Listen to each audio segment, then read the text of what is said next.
Good morning, good afternoon, and good evening. Welcome to this special Major Groups webinar.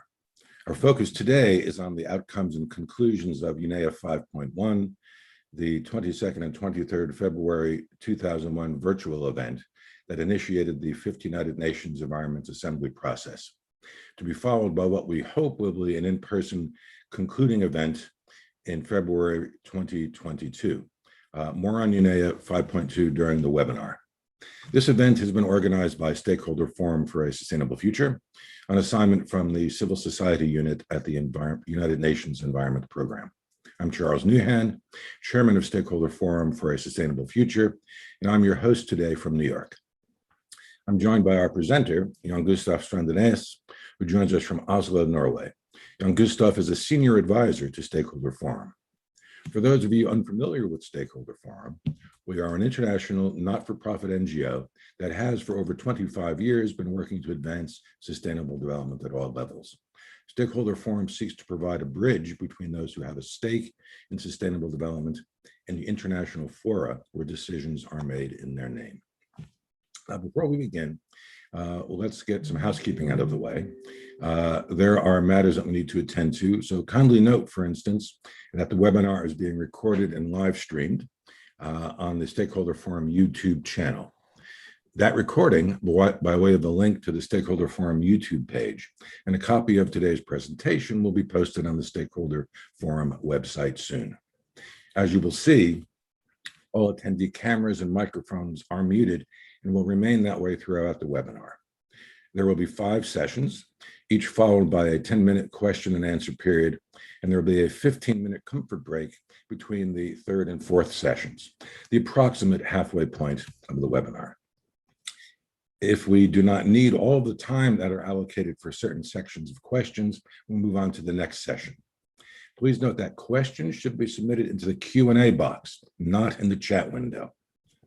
You are welcome to scroll through the questions as well to upvote them.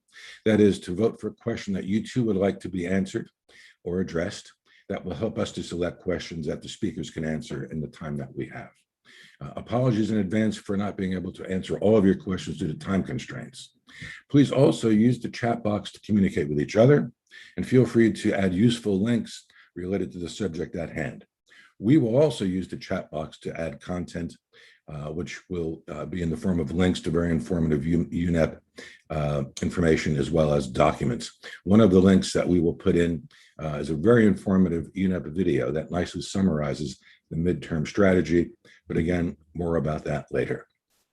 Let's now begin by introducing today's presenter. Jan-Gustav Strandenaes began working with the UN on environmental and governance matters in the 1970s. He has been a lecturer about the UN for 20 years, worked for NGOs at the United Nations in New York during the Commission on Sustainable Development years, and has carried out multiple assignments for UNEP. Earlier in his career, Jan-Gustav worked as a diplomat for Norway's Foreign Office in Botswana and Uganda, and later on directed a large aid and environment NGO in Norway for 2 decades. Please welcome Jan-Gustav. Jan-Gustav, please unmute your microphone and activate your webcam, and I will give the floor to you. Thank you very much, Charles, for your kind introduction. Just a question before you disappear, Charles. Should I also mute my pictures so that they're not disturbed my presence? No, you know, the way that format is set up, Jan-Gustav, your image and the slides will be in the correct place. So okay, so I keep my picture there. Your camera active, thank you. Thank you very much. Well, thank you very much, Charles, and good morning, good afternoon, and good evening to all of you out there somewhere in the world. I hope you're well and that you're thriving, and that your friends and your loved ones are also being okay and taken care of. This, as Charles said, this presentation is about what happened at the 5th United Nations Environment Assembly, UNEA, the first session, because the session this time, UNEA 5, has been divided into 2 different elements, and we'll come back to that and explain why this has happened. So without much further ado, as the English say, let's get into it. And Even though the session has been split into two, the central theme for UNEA is still the same. Strengthening actions for nature to achieve the Sustainable Development Goals. That is the overarching theme. And next, please. As you will see on the next slide, whenever it's coming, this is the overview, and this is the thematic approach we've done. The first session is a quick recap of the structure of UNEP and UNEA, which is necessary because if you don't have it, you will not really grasp what's happening and how it is happening. The second session will deal with why UNEA was divided, and we'll look at the preliminary decisions made at the open-ended Committee of Permanent Representative, known in abbreviated format as the OECPR. Third session will deal with the recommendations of UNEA 5.1 and the consequences of that. The fourth session, or chapter if you'd like, is the key decisions and 2 agenda points made at 5.1. It's the MTS, or the medium-term strategy, which will last and direct UNEP from 2022 to 2025. UNEP at 50 and Stockholm plus 50 to 2 commemorative events. Fifth session, we will talk about approaching UNEA 5.2, which of course we will be doing also incessantly throughout this presentation. And we will discuss the relationship to MTS with a focus on next year. And then a few afterthoughts for the rest of the year, including the UNEA 5.2. So can I have the next slide, please? I see there's a bit of a lag when Charles pushes the button in New York. We began last year in Oslo, and to the left in this picture, in this slide, you see a picture of the capital of Norway, Oslo, because that's the first meeting when we approached the UNEA 5 elements and the content of what would be UNEA 5.1. And then we'll move through, hopefully, and meet at an in-person meeting in Nairobi, which you see the downtown of Nairobi, the capital of Kenya, on the right side of the slide. Next slide, please.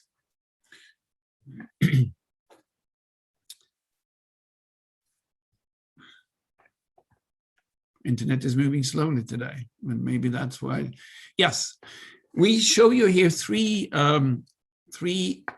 reports or elements of reports. And we do this because before every major UN meeting, irrespective of it being a specialized agency or a subsidiary body of the General Assembly, which UNEP is, there are a number of background papers and reports made. We show you these 3 areas here to show that UNEA 5 discussions and the thematic analysis that is made up and developed by the Secretariat is also based on a lot of scientific input. The GSDR, the Global Sustainable Development Report to the left, called The Future is Now, was published a couple of years ago by a scientific panel, which was appointed by the Secretary General in conjunction with the high-level political forum. It's well worth reading. The middle picture illustrates the many reports which comes up on the 2030 agenda and the SDGs themselves. And to the right, you have under the heading biodiversity, the latest IPBES report. The IPBES being the unit in the UN established in 2013 to deal with biodiversity and biodiversity loss. And it created headlines a couple of years back when they talked about the decimation of the species on Earth. And I could have the next slide, please. The first session is a recap, the structure of UNEP and UNEA, and we'll go into it right now. Next, please. We have the UNEA, the United Nations Environment Assembly, which has a universal membership. This was established in 2012 at Rio +20.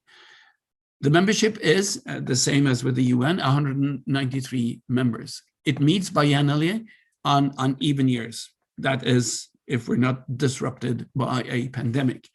It concludes with a 2-day high-level segment. It's supported by the UNEA Bureau with 10 members. an elected body. And then it's also supported by the CPR, the Committee of Permanent Representatives. And the CPR is constituted by missions accredited to UNEP and in presence in Nairobi, and has at the moment 122 members. They also have a bureau with 5 members. And underneath, you see a number of bodies or appointed committees that are working jointly with this structure. You have the OECPR, the open-ended CPR, which functions as a preparatory meeting for UNEA. You have annual subcommittee meetings, and there is one particular one which we'll be referring to later, coming up in this autumn.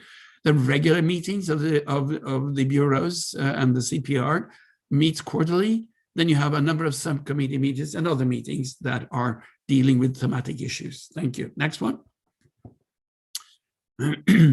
The management structure of UNEP, the Secretariat, is also well worth knowing something about, because you want to approach it and you want to have input with the Secretariat. You need to know where to go. And it has an executive office at the moment, headed by an executive director, Inger Andersen of Denmark. Then you have a number of divisions, 8 in all: communications, economy, ecosystems, law division, science, policy, corporate, and governance affairs office. And it's the governance affairs office that also administrates and runs the UNEAs. And then, in addition, UNEP has 6 regional offices, which is a little bit unlike the United Nations itself. The UN has 5 economic commissions. You could call them regional headquarters. And these are based in Geneva, one in Beirut, one in Addis Ababa, one in Thailand, and one in Santiago de Chile. But UNEP has 6 regions. As you see, there's one for Africa, one Asia and Pacific, one in Europe, Latin America, and the Caribbean, one in North America, and one in West Asia. These are the 6 regions, and we'll refer to them intermittently as well. Next, please. We also want to show you the key people heading these different bodies. From the left, you have Inger Andersen, who's the new executive director of UNEP. Then you have Joyce Msuya, who's the deputy director from Tanzania. We follow up with Ligia Noronia, who is appointed UNEP Assistant Secretary General and head of the New York office. And then you have Jorge Laguna Celis, who is the director of the Governance Affairs Office.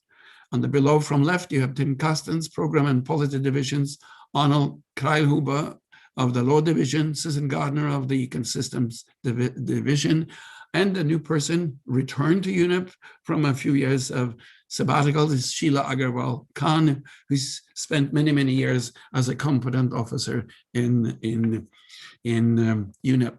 Just also comment that Tim Castens has been appointed responsible person for the UNEP at 50 process, and Ligia Noronia, who is now residing in New York, will be responsible for the Stockholm at 50 process. Next, please. The United Nations Environment Assembly normally meets every 2 years, but as we know now, it's been disrupted because of the pandemic. The UNEA is the central governing body of UNEP and has a universal membership, as we said, and it has a number of key functions which you find in the mandate if you want to go and look at that. You have the priorities for the global environment policy, advising the UN system on environmental policy issues, identifying new environmental challenges, organizing dialogues with major groups, and promoting partnerships and mobilizing resources. The identifying new environmental challenges is one part of the strength of the UN system itself, because we may often criticize it for it being just a paper mill, which is, in my mind, not true. But one of the most important functions that the UN Secretariat has is to set the agenda, the global agenda. And so addressing issues and putting them on the global agenda is a very important element of the UN servicing the world. Next, please.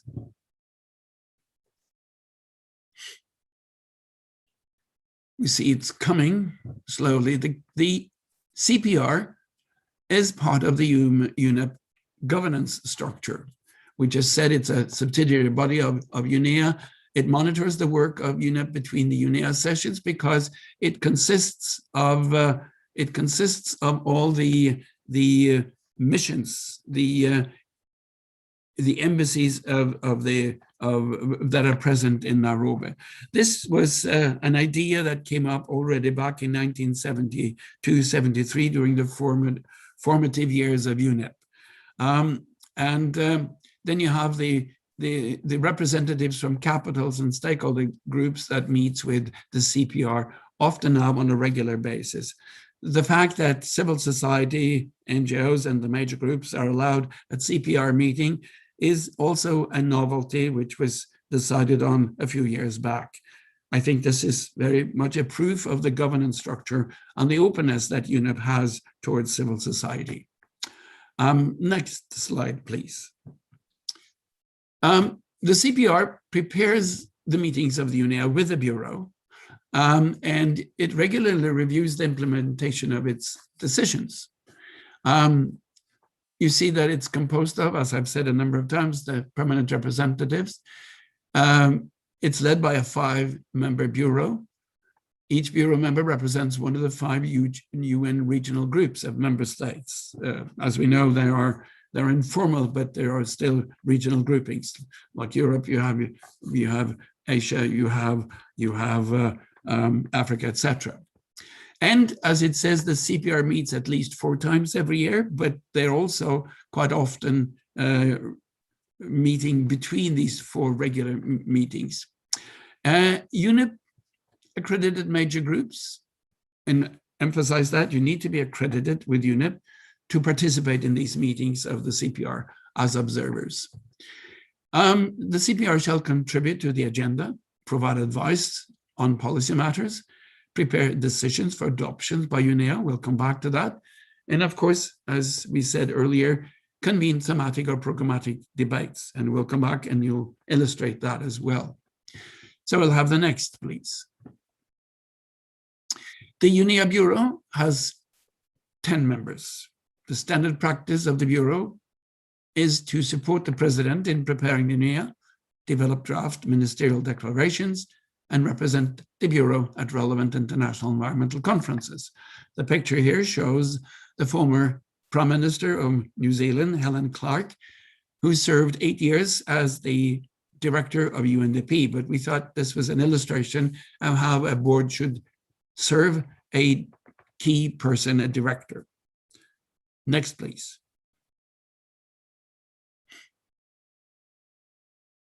The Bureau, in its term, which is elected, shall carry out many tasks that seem to be parallel with the CPR, but the Bureau being elected has a different position. It carries out the tasks entrusted to it by the Environment Assembly. It will assist the President in conducting the business during the Assembly. So during the 5 days of the Assembly, the President is very, very active in chairing the key meeting. It reviews the credentials, who can participate or not, prepare the sessions of the Assembly, and of course also provide guidance on the selection of an overarching theme for the Assembly. That is being done between the UNEAs, of course. And the next, please. It shall also advise and provide input on UNEA agenda, the draft program of work, which is adopted on an annual basis, consider negotiations and draft resolutions, and we'll come back to that and show you how this was done. Allocation of items to subsidiary bodies of the Assembly. You need to break out and have friends groups, perhaps, if you've run into some differences of opinion on a particular formulation of issues, and then the Bureau can appoint that. And they provide guidance on relevant meetings and ensure the coherence and complementarity between these 2 governing bodies, the CPR and the Assembly as well. And the next, please. And we thought we also show you the members of the Bureau. To the left, you have Sveinung Rotevatn, who's the President of the Bureau, and he's also the Minister of Environment in Norway. Murillo is the Environment Minister from Costa Rica. Then you have Bérangère Abba from France, as you say, Secretary of State. Mohammed bin Diana from Bahrain, and Reggie Nelson from Suriname. And there are 5 more. On the next slide, please. You have Lakshmi Devanti from Indonesia, Vujovic from Serbia, Barbara Creasy from South Africa, Simeon Sabadogo from Burkina Faso, and Adolomos from Estonia. Adolomos has another very important function as well, because he's also the acting chair or coordinator of the 73333 process, which we will come back to and explain in a little more detail in a little while. So we've come to the first chapter divider, where we have a few Q&A sessions. So if you have questions, as Charles Nuhan said, you can put them in the chat box, or in the Q&A box, I'm sorry, and then ask us the questions. And Charles, you said you'd help me with this, because sometimes we're overwhelmed with interest. Yes, at the moment, Jan-Gustav, we have just one question. Who did you say was responsible for Stockholm plus 50 at UNEP? The person who's been appointed for the Stockholm plus 50 process is Ligia, who is also the UNEP representative in New York. So she is responsible for that process. Now, I would say to our guests that we don't have any other questions in the Q&A box at the moment. If you have put a question in the chat box, I would ask that you we'll take a quick look. Now, I don't see any questions in the chat box. Well, there was just one in the chat box, Charles, that said, how can we get involved? Sure. Oh, go ahead. Which is a very easy thing. If you have a proper organization and you fill out the necessary qualifications as an NGO, all members, all non-state stakeholders that are participating in the UN have to be organized as an NGO. And if you want to know what are the qualifications, you need to go to the Economic and Social Council, ECOSOC, and look for something called the 1996/31. This is a document which you easily find in Google. But once you are a bona fide NGO, you just write to UNEP, the civil society office, and we'll give you that URL address at the very end of this slideshow, this presentation, and ask for accreditation. Then they will probably send you a format to fill out, or you may find the format on their website, fill it out, and then ask for accreditation. And once you're accredited, you're more or less in the system. This does not say that you cannot participate as an observer in webinars like this. You don't have to be accredited to UNEP to join in here. Thank you for that, Jan-Gustav. There's another question. It's rather lengthy, so if you could see it, I'd maybe suggest you have a quick look at it. And the ending is, the question in particular is, how can UNEA attend to the matters that the person has outlined? My goodness, yes, it is. Let me just read it.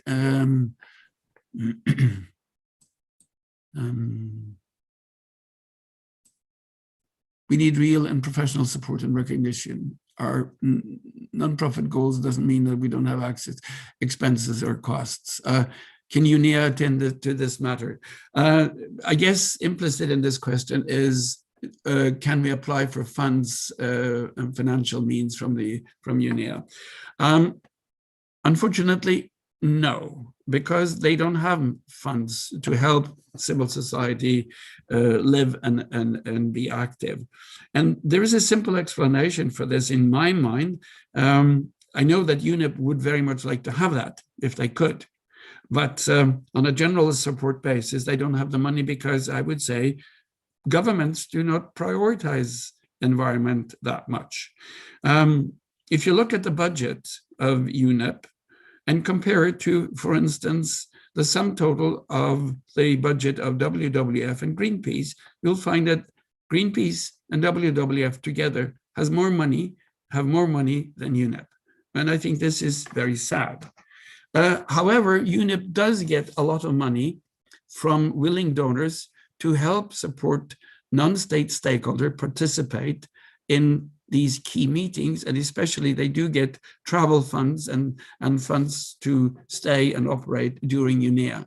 So if you are an active member, active NGO working on environmental issues and focus, for instance, on issues related to the themes of the agendas for UNEA, you may very well apply for funds. And I know the generosity and eagerness of UNEP to have civil society present is great. But this is, of course, a process which is not decided by Charles or me, but it's decided by UNEP, and it's decided based on the merits of your organization and your activities.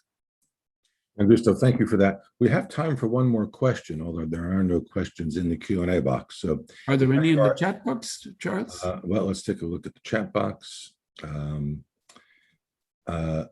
we get one basic? Can participants get a copy of the slide deck? Yes, we will be posting the slides and also a link to the overall recording, which will be on our YouTube channel later today or early tomorrow morning. So.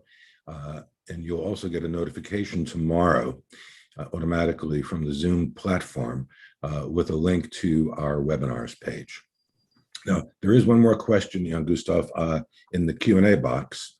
It is how to deal with consequences of political and economic power asymmetries between ordinary people and business corporations in view of the formulation of environmental policies.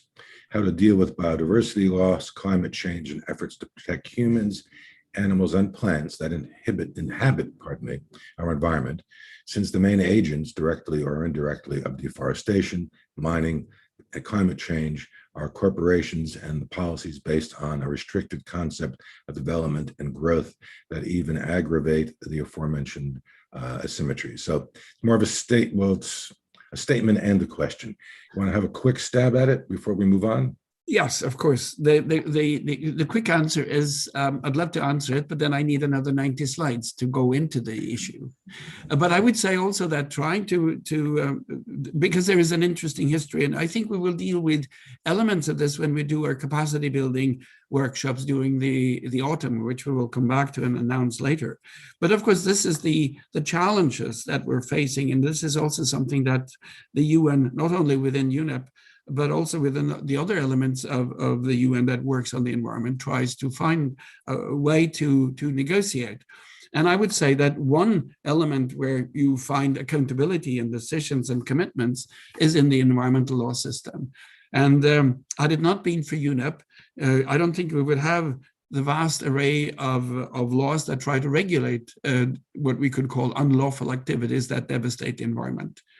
And of course, there are a number of processes and work streams within the UN that try to monitor these issues and I would say safeguard the environment. This is also the main title of UNEA 5, as I said earlier. It's a general question, but you know, I'm not being facetious when I said I wish I had another 90 slides to answer this, because the question raises key questions and what we grapple with.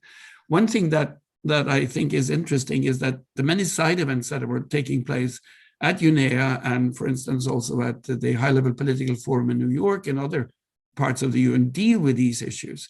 So it's up to us to be alert and active and work on these issues. But I'll leave it at that. Good, Jan-Gustav. I'll ask you to quickly answer. I'm going to put two short questions into one.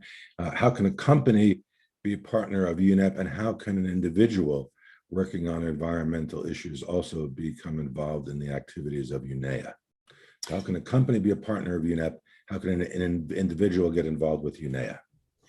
The structure of intergovernmental organizations do not allow for individual participation. So you have to become a member of an organization, an NGO, which is, I would call it a bona fide NGO, because it needs to have a basic qualifications as stipulated in, as I said, the ECOSOC resolution 1996/31. So as an individual, you have to join an organization. There are only three actors at the UN. Those are the national member states, the intergovernmental organizations such as OECD, etc., and then NGOs. These are the three actors that are allowed in, so to speak. A company as such cannot become a member of the UN because it's stipulated very clearly that for-profit organizations, for-profit bodies may not be members of the UN.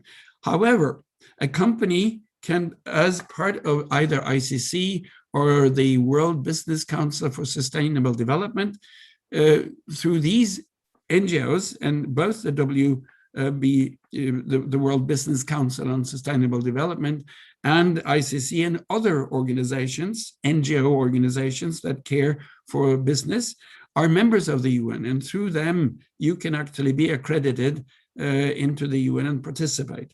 There is every year, in conjunction with the UNEAs, a business council and a business presentation. And these are also organizations that are allowed into the UN. So there are ways in for companies, but not, for instance, Shell or BP or IBM or Google as such cannot become accredited members. But if they join, for instance, again, the World Business Council, they can then they can be accredited and participate.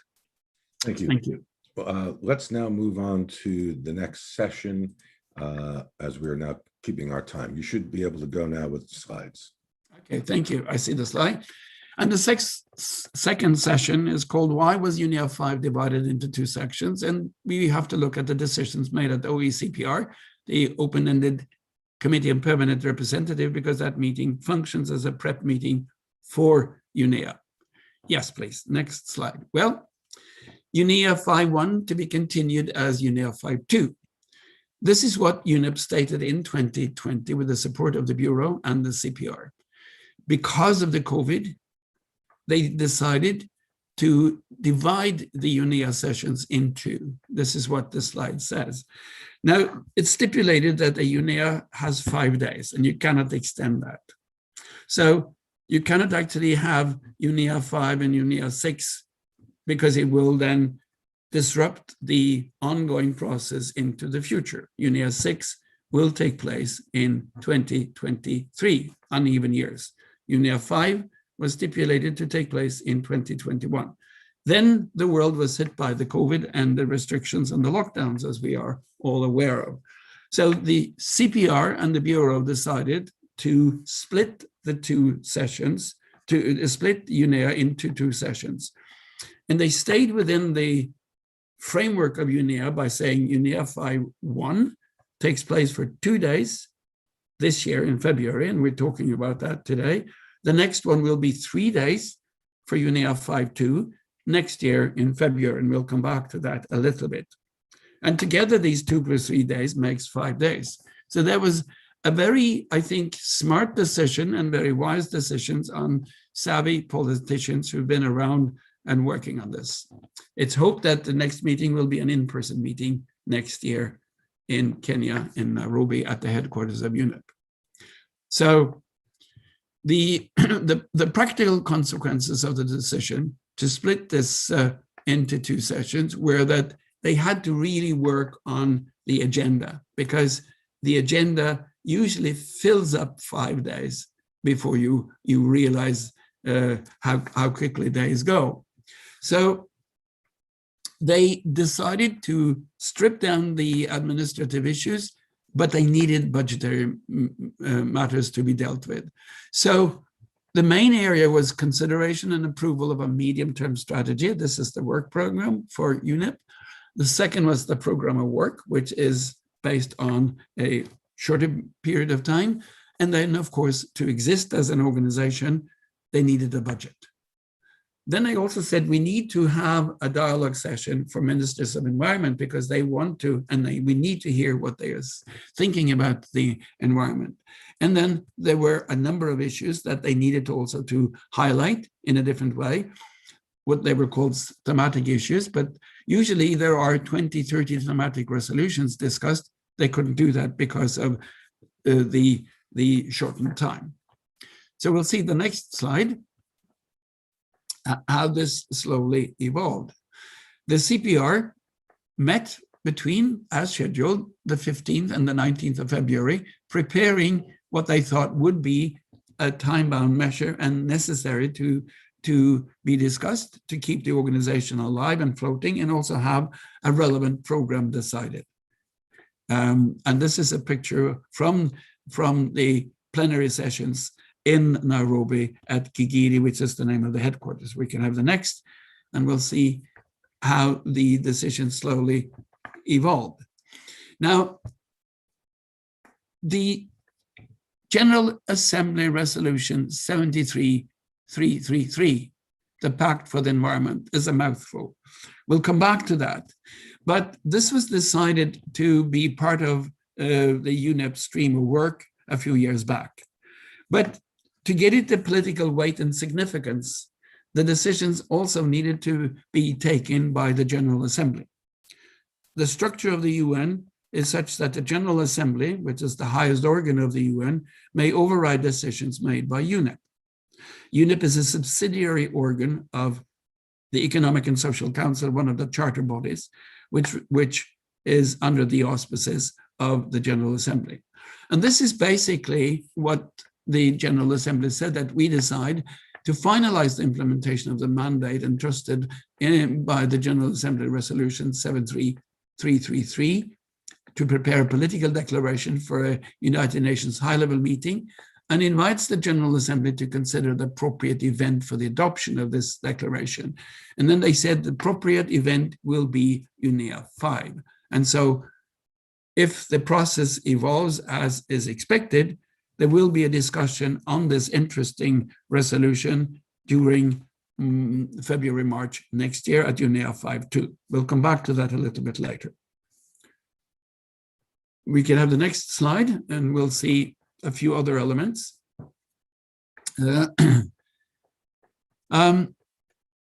Usually the OSCPR is a smaller body than the universal meeting of the UNEA.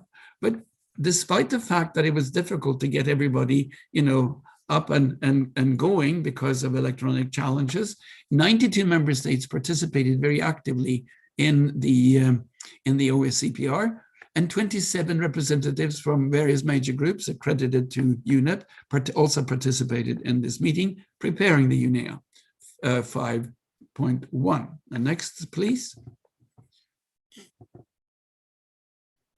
We'll see that that they follow an agenda, and we are showing you this agenda, and we will not comment on each other point because this is more or less a structured agenda that you'll find every year, but we say it's provisional until accepted.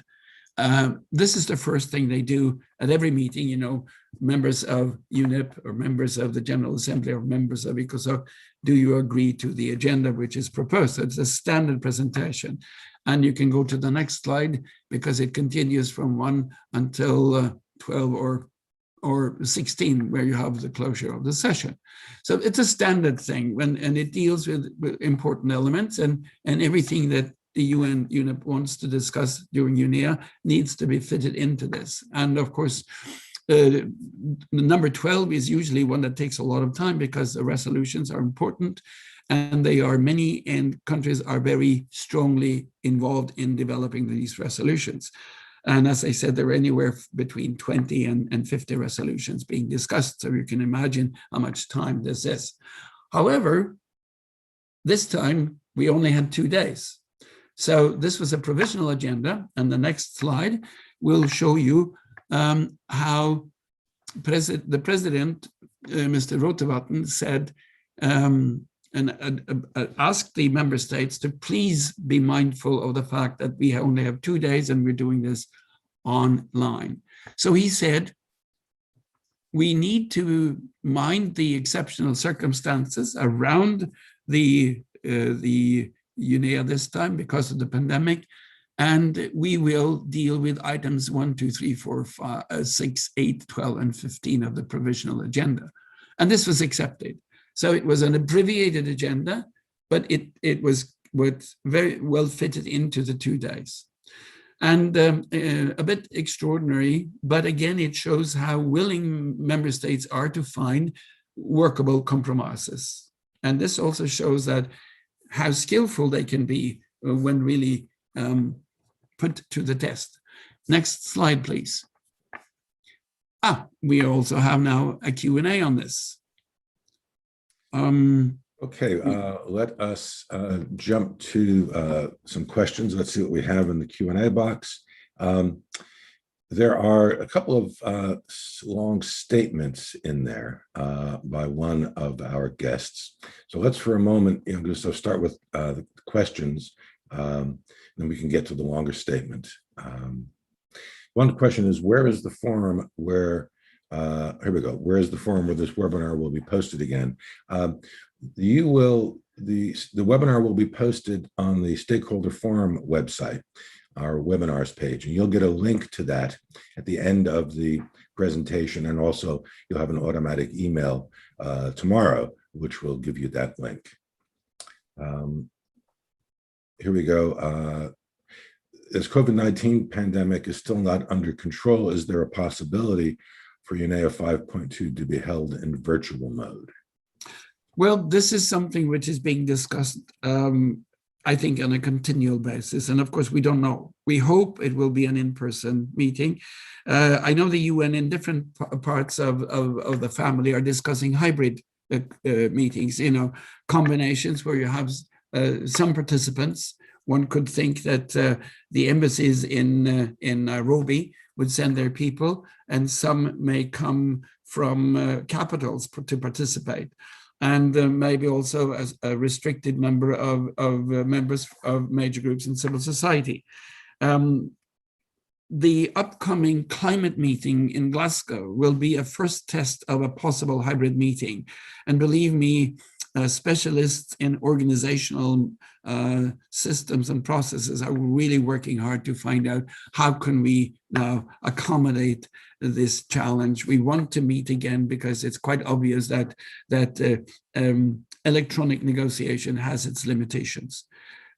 So we won't know actually if there will be an in-person meeting until we have a further understanding of how the pandemic evolves.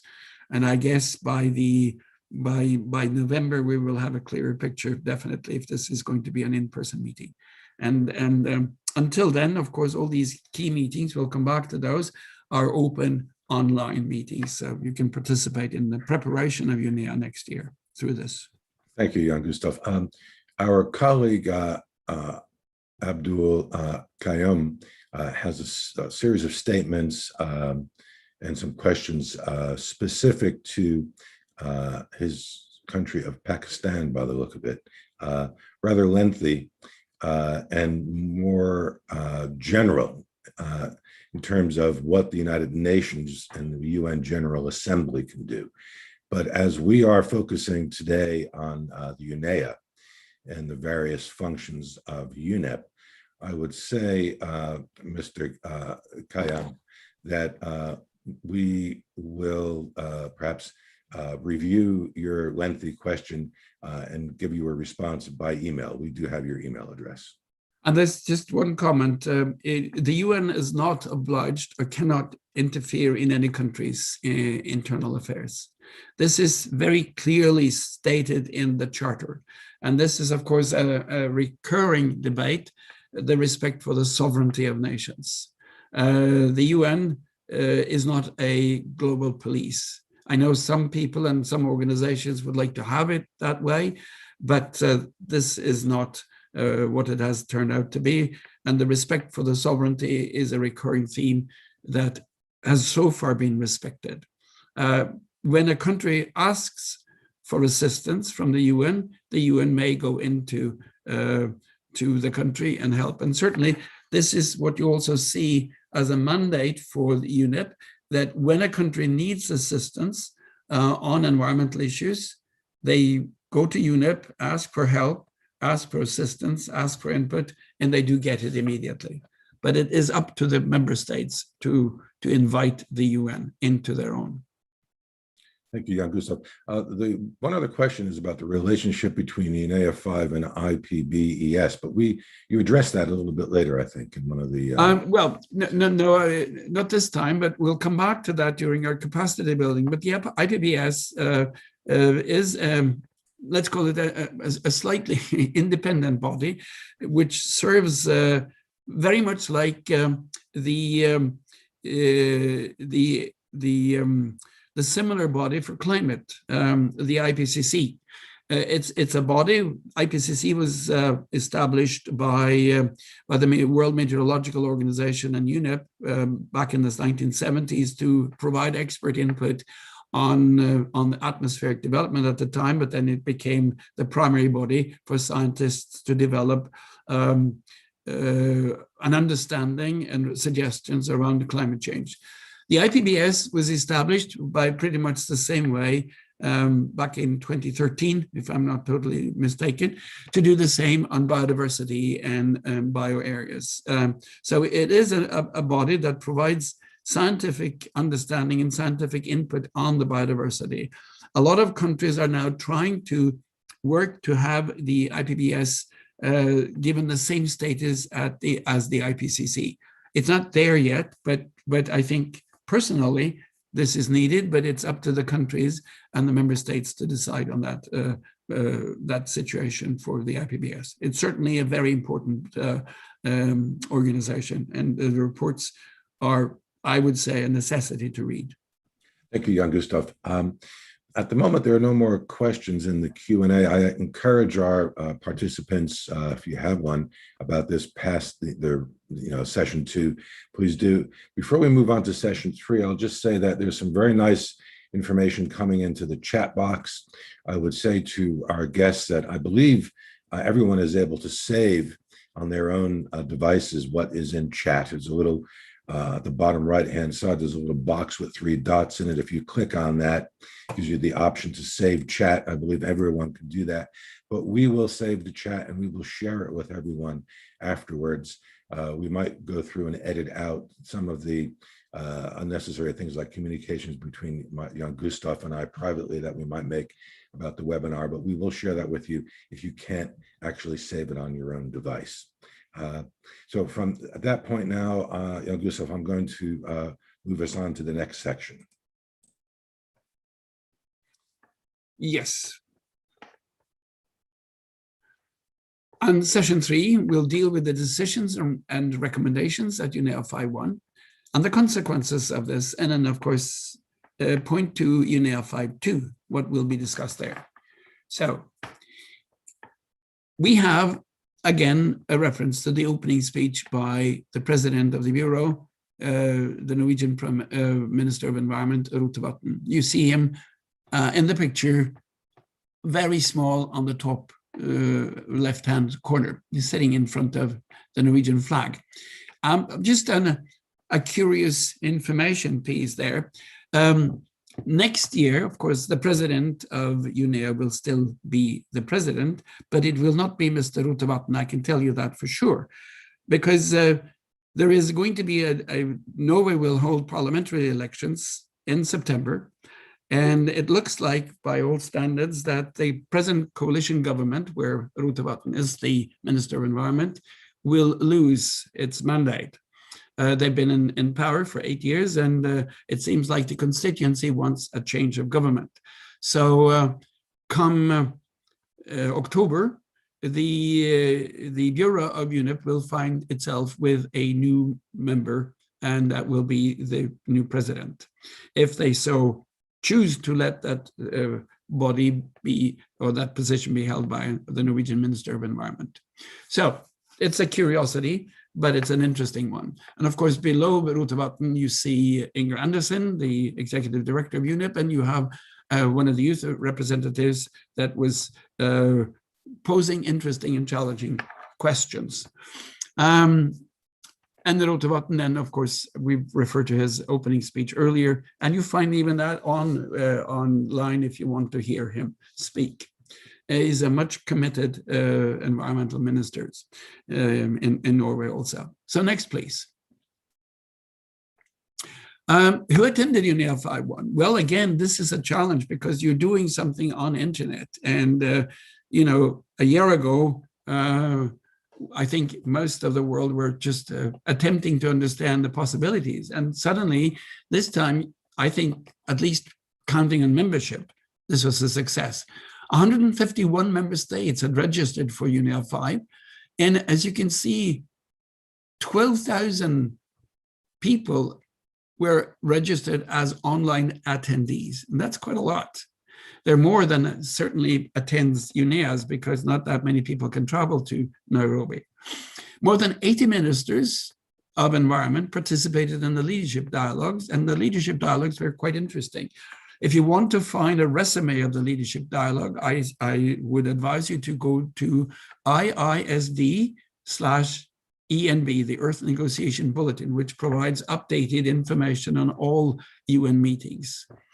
There was a UN Science Policy Business Forum, and they had registered more than 5,000 people participating, as they said, actively in the sessions they held between the 18th and the 20th of February, which also is quite an astounding number of people. And altogether, 555 representatives from major groups and other stakeholders participated actively in these meetings. So from the point of view of internet participation, I think UNEA 5.1 was a success. And I think this also bodes well for the interest that the world has in environmental issues and environmental policy. Next slide, please. UNEA 5.1 made 3 procedural decisions only, but they are important. It endorsed the medium-term strategy, the MTS, for the years 2022 to 2025, and the program of work, including the budget.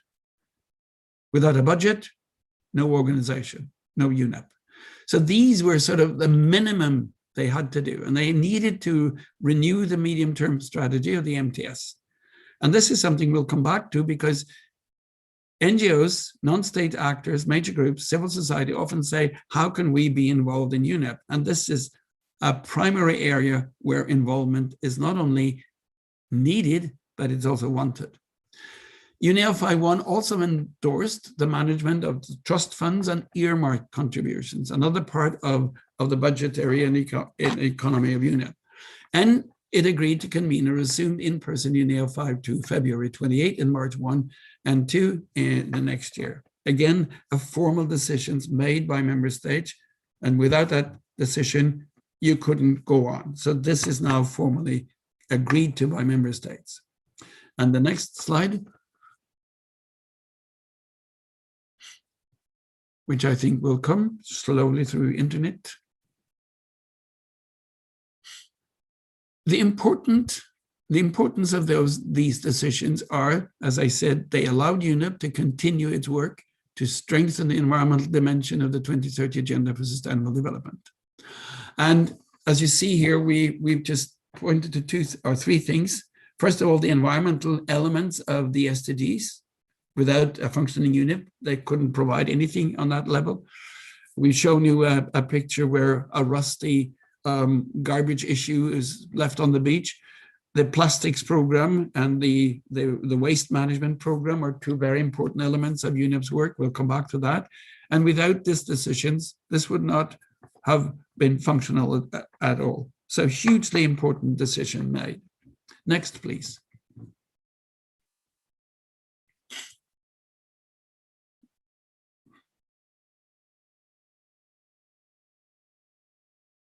Internet is slow, but it's coming, I'm sure. So UNEA 5.1 also agreed to a statement entitled "Looking Ahead to Resumed UNEA in 2022, a message from the online 5.1. This highlighted the 3 environmental crises which UNEP has identified, and they are climate change, biodiversity loss, and pollution, and they will form the basis for the medium-term strategy. I'll refer to that as the MTS. We'll see that in more detail in the next session. But UNEA 5.1 also launched the commemoration of the 50th anniversary of the creation of UNEP by the UN Conference on Environment, Human Environment in Stockholm in Sweden back in 1972. So these 3 elements are now in process, and they're formally agreed to by member states. Next, please.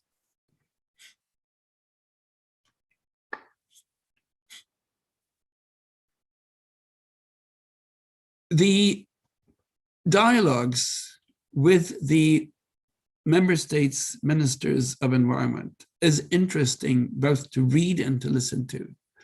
And 80 ministers and lots of good statements, and there are some issues that are recurring. And we tried to find the key ones that are recurring and were mentioned by most of the ministers. But I do advise you that if you want to take the temperature of interest on the environmental issues from most of these, from countries in the world, go back and look at the report. The report is available, and we'll show you the URL later, available at UNEP's website. One thing that kept recurring was nature health and human health inextricably linked. Everybody said that. Nature crisis is interlinked with climate and pollution crisis. That was also a common reference. COVID-19 pandemic, a threat and an opportunity, on the opportunity to rebuild. And that was, of course, not only jumped on, but explained in detail how we can do green recovery, put us on a path to low carbon and sustainable world. Green recovery must address the needs of the poorest and most vulnerable, was another recurring theme. And of course, UNEP has a crucial role to play in environmental governance, and multilateralism has never been more important.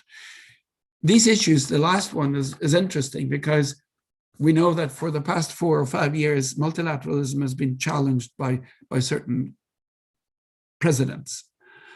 The fact that the green recovery and low carbon issue is recurring is interesting, because if you go back to pre-Rio +20 statements, low carbon issues were hardly ever mentioned. So this is an interesting way of looking at the interest and the temperature of environmental interest among governments. So if you have the time and interest, go and look at these statements. And the next, please.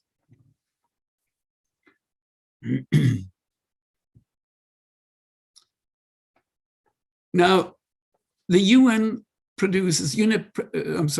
produces a number of highly readable and interesting thematic reports. Often these reports form the basis or are inspired by proposals by member states as resolutions. And there are 21 or 22 different thematic reports now sort of adjacent to the agenda. And some of these may very well be developed into resolutions by the time we get to UNEA 5.2. We'll see later that a minimum of 6 weeks before UNEA 5.2, the world will be given an overview of the resolutions available. But these thematic reports that are out there already, and as I said, highly readable, are the following. One is on innovative pathways to achieve sustainable consumption and production. And consumption and production is important for UNEP because the Rio +20 summit in 2012 mandated UNEP to deal with this particular issue. So known as SCP, among us who abbreviate things too often, this is one of UNEP's primary mandates. It's also SDG 12 if you're interested in how this relates to the Sustainable Development Goals and the 2030 Agenda. Food loss and food waste is another thematic issue, again, highly relevant because, as we know, there will be a food summit in September called by the Secretary General of the UN. Then you have environmental challenges through sustainable business practices related to what UNEP has been working on for very, very long and very interesting, green investment and green banking practices. Look at UNEP's side on this issue, because we know finance is often a challenge, and how to refinance the green growth is of extreme importance. You have sustainable infrastructure, marine litter and microplastics, which is a recurring theme. And we know that this issue was on the agenda, heavily on the agenda at UNEA 4 back in a few years back. And unfortunately, the hoped for decision and basis for a convention on microplastics was at the time stalled and stopped by the Trump administration. Another important issue is sound management of chemicals and waste.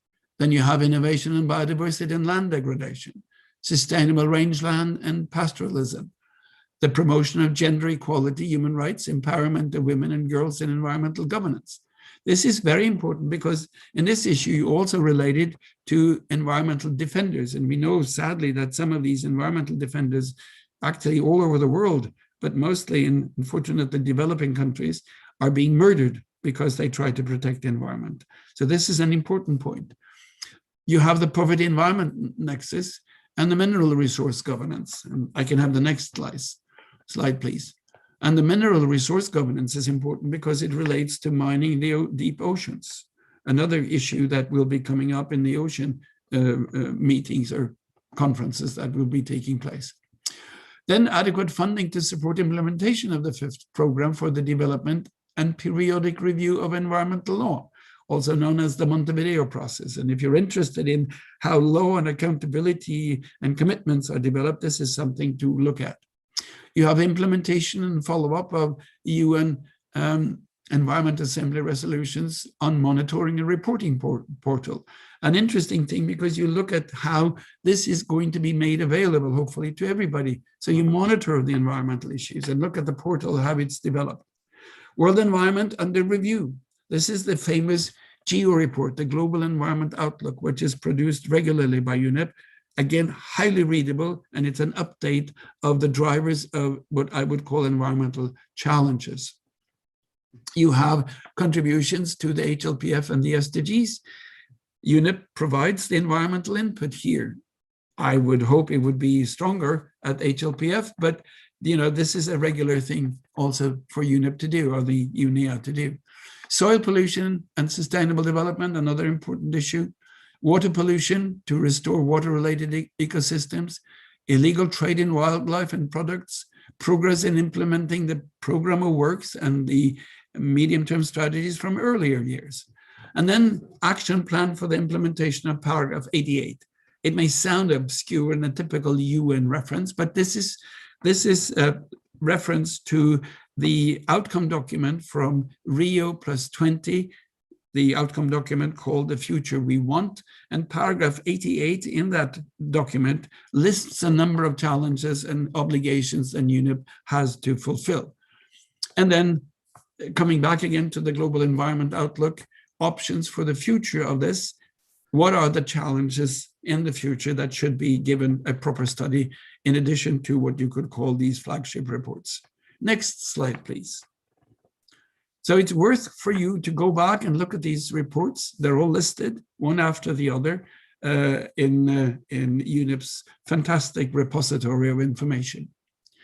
So next year, what will this mean? Well, this theme is the same: strengthening actions for nature to achieve sustainable development goals. It will be addressed during the high-level segment at the resumed session of the Assembly.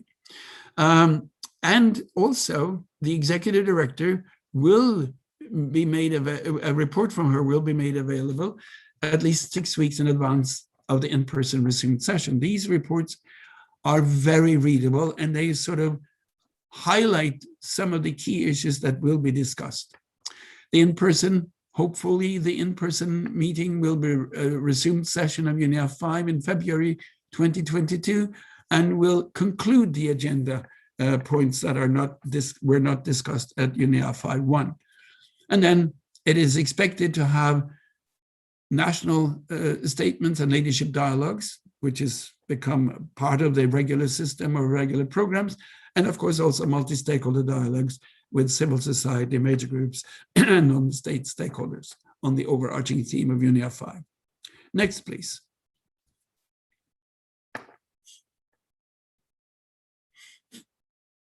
We have pieced together, with the help of the civil society unit at UNEP, the roadmap from a few days in next week until the end of the year. Key meetings, key dates, and their themes.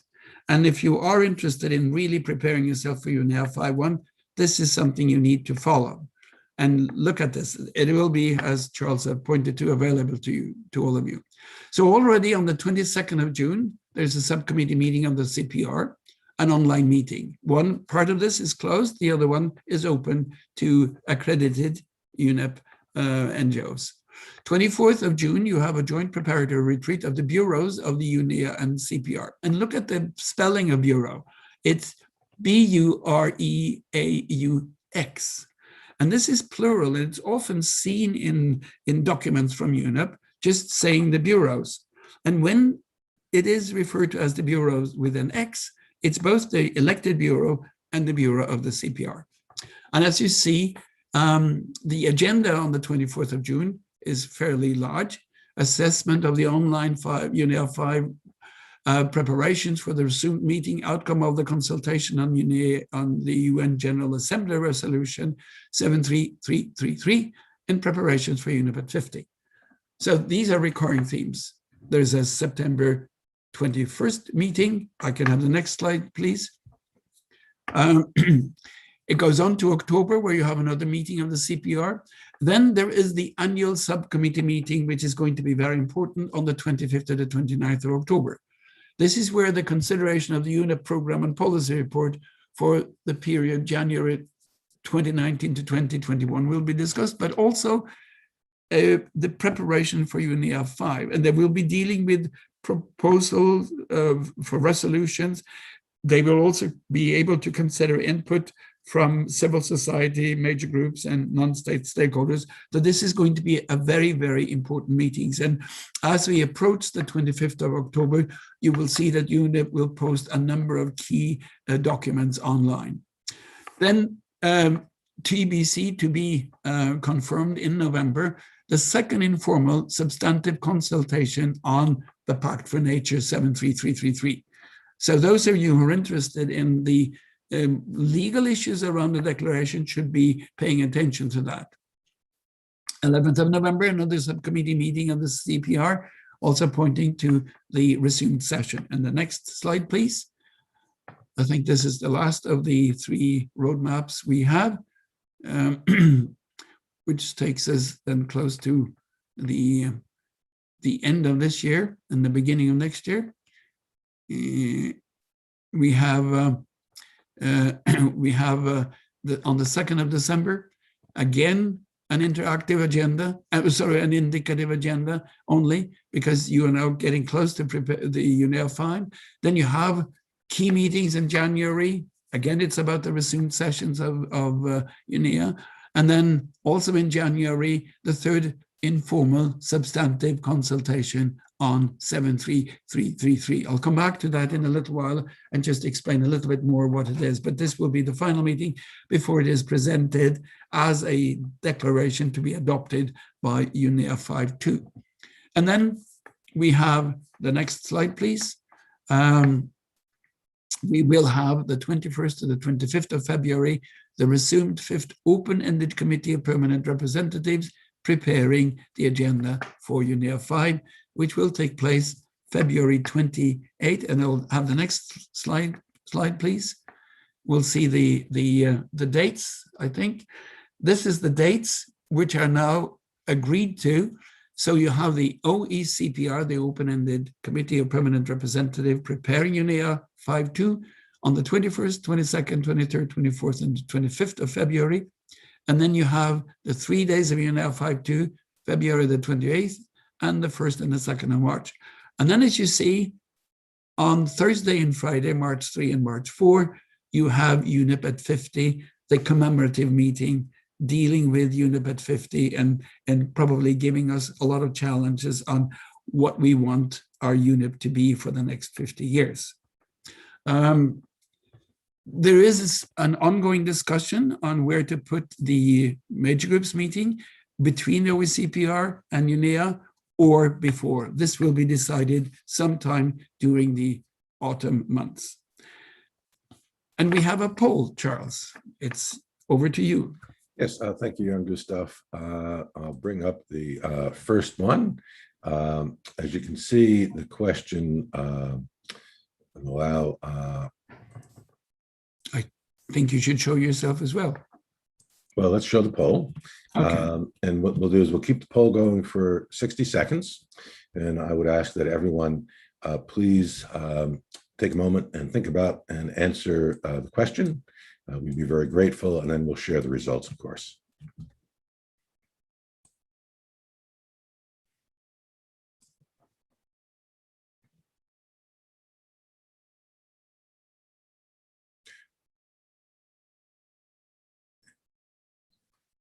We've got about 25% of you have responded. I would be grateful, both Jan-Gustav and I would be grateful if everyone were to take a quick moment and do it, another 20 seconds or so, and then we'll end and share with you.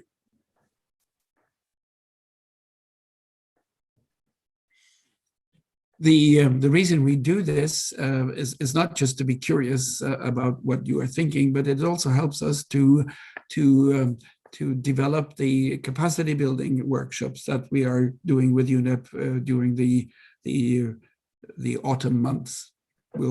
The third quarter, as we will be doing this. Well, thanks to everyone. A little bit, almost 60% of you have voted, but we will stop it now. And we'll share the results with all of you. The primary objective to network with other stakeholders, followed by learning more about intergovernmental negotiations and such. I would ask that, Jan-Gustav, you might want to make a comment about the idea of networking with other stakeholders. We've had some comments on that before. There are, well, in this context, stakeholders means, of course, non-state stakeholders, not governments primarily, and the international meetings, the conferences, the UN summits are an excellent opportunity for networking. We will come back to that in the last session, the final session in this presentation, because being together, sharing ideas is both very, very fruitful, it's creative, but it also gives you the strength of belonging. And through that strength, it is also much easier to influence text and governments. You know, we're only humans, even if we represent governments, and numbers do speak, often very loud. You know, if two people said we disagree with this way of analyzing nature, people may shrug their shoulders. But if 2 million say the same, you know, you will be noticed. So there are many ways to do networking, both online and physically with other organizations of the same kind. And this is something of the more enriching part of being at one of these UN summits, because of the development of the concepts as well. And I also see that to influence text and hold my government accountable, very much the same in some ways to me. And these meetings, as long as they are really accessible, are very good ways of influencing governments, and they listen, provided you present them with credible issues. And we'll come back to that a little bit, but this will also be a major part of our capacity building during the autumn months. Thank you, Jan-Gustav.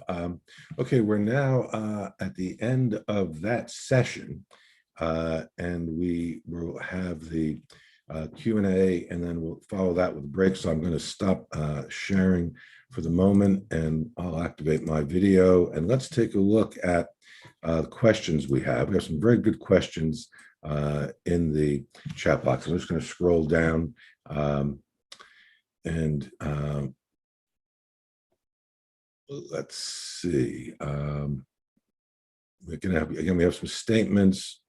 Here we go, a procedural question. Is it possible to introduce a new thematic resolution for consideration by UNEA 5.2? If so, what is the most effective route for doing so? And is it likely for UNEA 5.2 to take up new thematic resolutions? Yeah, the answer is yes, but it has to be done by a government. You know, you have an idea, you have to present it to a government, and then the government will have to sponsor it. We'll show you some very good examples of that, because, you know, you may think immediately, oh, government's not listening to me. But yes, they are. They do.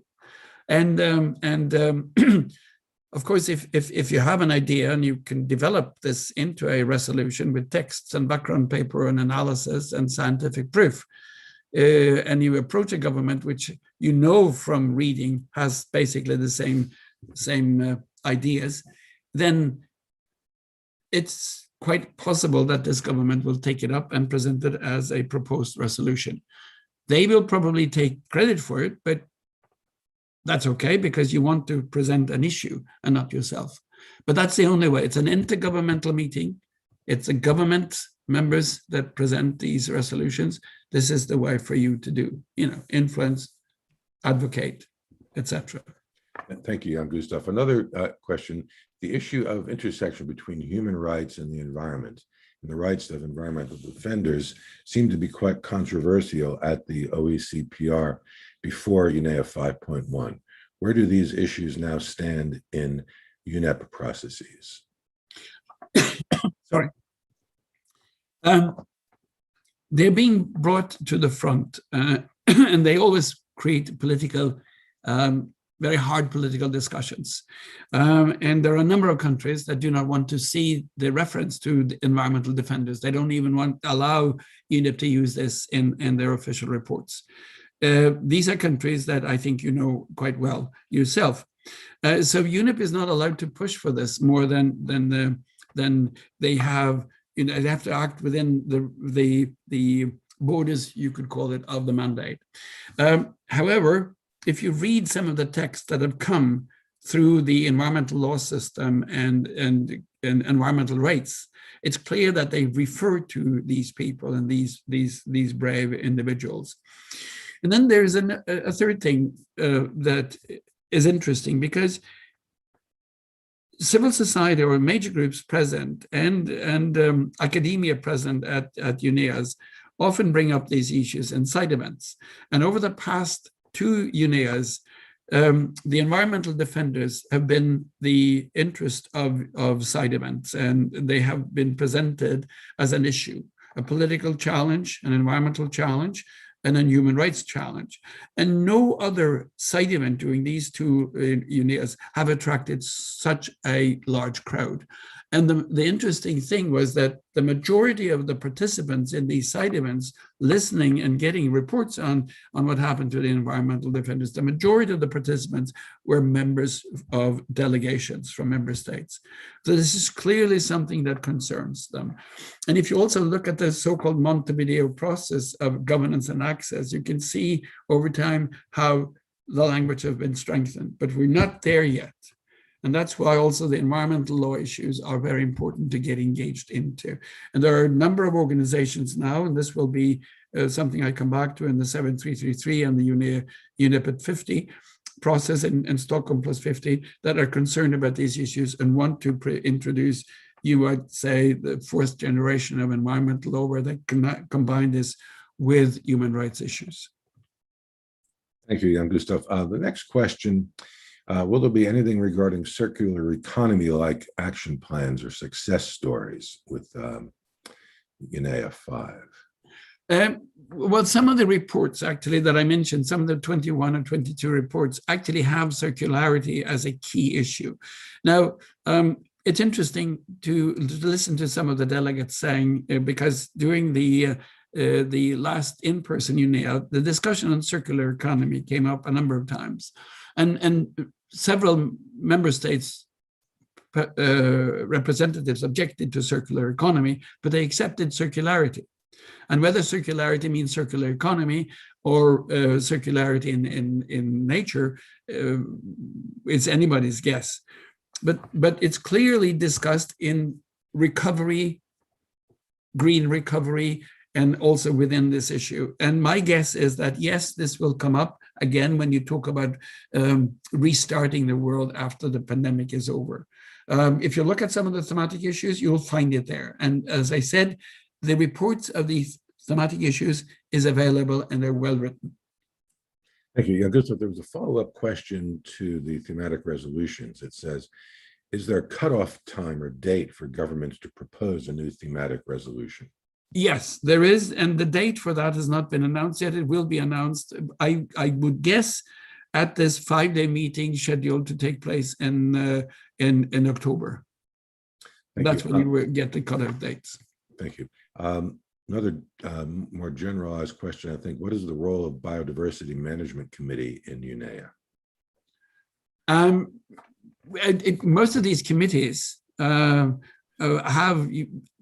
act within the mandate. And so they advise the Secretariat, and they advise the CPR, and they advise the Bureau. And of course, they also base their reports, often flagship reports, on facts and science.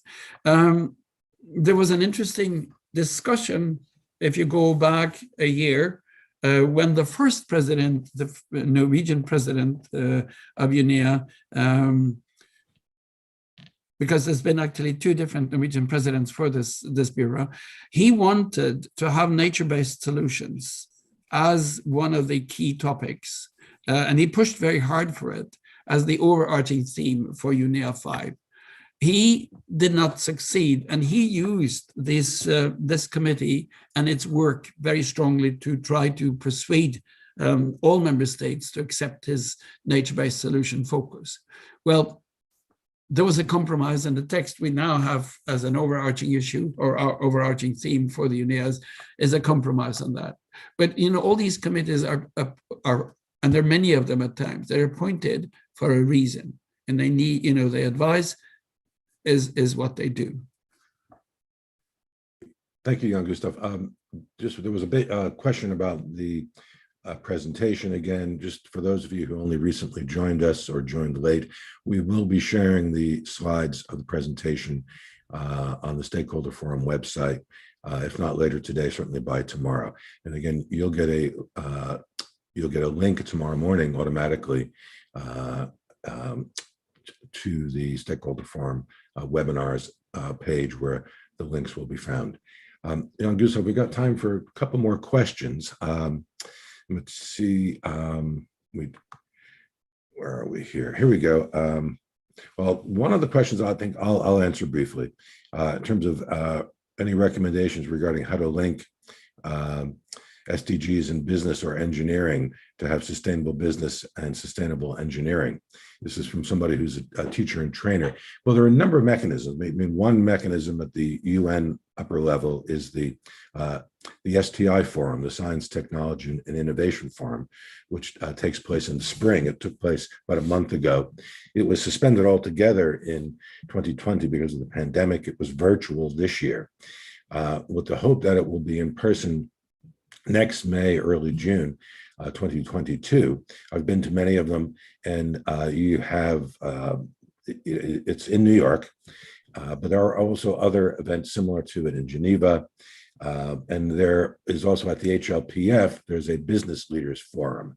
The HLPF, the high level political forum, will be taking place next month, about 3 weeks from now. And again, it will be virtual this year, but I recommend you go on the HLPF website. I'm sure there will be links to the Business Leader Forum, and there will be ways in which to participate. But the STI Forum, specifically around engineering and technology and the mechanisms around it, are a very good place to engage there. Gustav, do you want to make any reference in terms of UNEP in science and engineering and technology?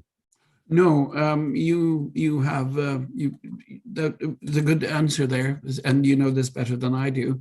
I just have one thing. I mean, Anthony Harvey asked, where can we find discussions on best practices of the SDGs from SDG 1 to 17? Well, it's not really the remit of UNEP, but since both you and I, Charles, are involved in this as well, I think you need to go to UNDESA. And UNDESA publishes a number of reports from the VNR sessions, the voluntary national reviews. But UNDESA also posts a number of reports from non-state stakeholders that are involved in this. And there is one particular report system that I know, and during our break, I'll find it and give that reference. Yeah. Yeah, Gustav, we have time for one more question. So, are there different separate sections as science, policy, GMG, et cetera, in the UNEA 5 in Nairobi, like in past UNEAs? Sorry, The question is, are there different separate sections, such as science, policy, and the abbreviation GMG in UNEA 5 in Nairobi like in past UNEAs? Well, if you were talking about logistics and meetings and processes, the answer is yes. The pattern that's been set from UNEA 1 basically is the same. The logistical differences is, of course, you have the OECPR 5 days, either before or after, interspersed between the OECPR and UNEA itself. You usually have the global major groups forum, and then often parallel to some of these meetings, you have the science policy, science business policy forum, and these are sort of the three major things. And then a lot of the other thematic elements are covered by side events, and the side events with thematic side events is not listed until about a week to 10 days before UNEA itself. And so that's where you find the other more concrete presentations on themes or by groups. Gustav, thank you very much. We've now come to the end of our Q&A period, and we will have a 15-minute break. So please don't go away. We're going to go quiet for 15 minutes. We'll be back at 10 minutes past the hour here in New York time. For other parts of the world, it might be slightly different, whether it be it's in some parts of the world we're 30 minutes ahead or 30 minutes different than the hour. So we will see you all again very soon. Please do stay with us, and we'll be back in about 15 minutes.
Hello and welcome back from our comfort break.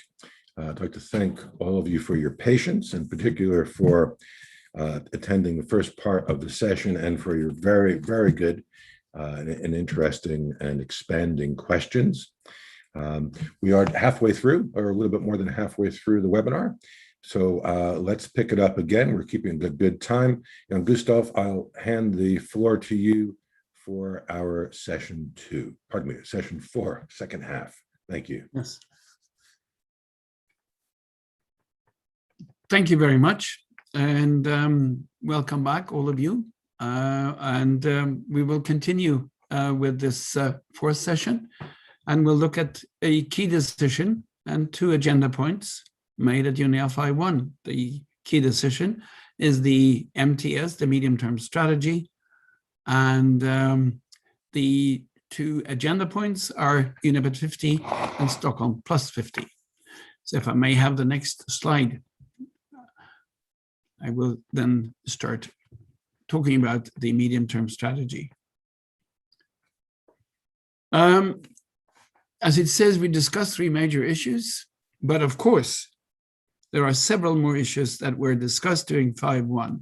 We've alluded to the leadership dialogue, and we have also referenced a few other issues. And if you want, again, to get the complete picture, you would have to go to UNEP website where they have listed every document and with very good and readable reports.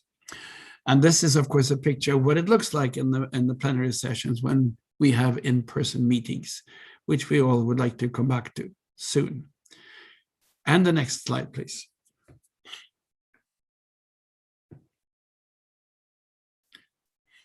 So the medium-term strategy from 2022 to 2025 is called For People and Planet. And it has a detailed and interesting layout. So please, the next one.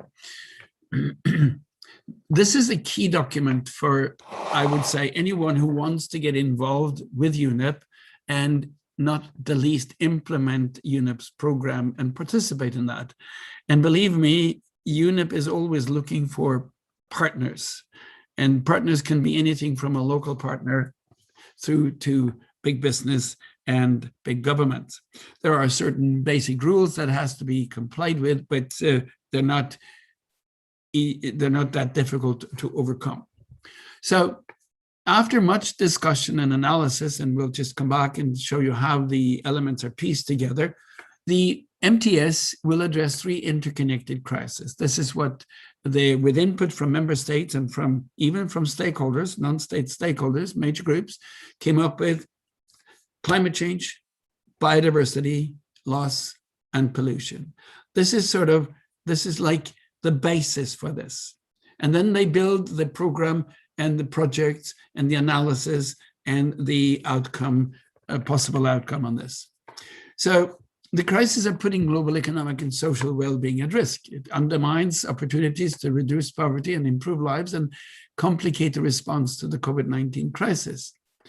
And the MTS is UNEP's vision for reversing that trajectory.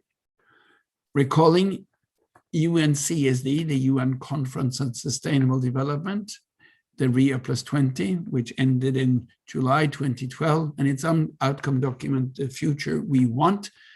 The MTS articulates UNEP's role in that and in delivering the promises of the 2030 Agenda, outlining how UNEP will strengthen the environmental dimension of the 2030 Agenda. And that's important because we tend to think that the SDGs is the same as the environment, but it's not. There are slightly different elements there. And support countries to deliver on their environmental commitments under international agreements. And the last one is not the really least important because, as we said earlier, we talk about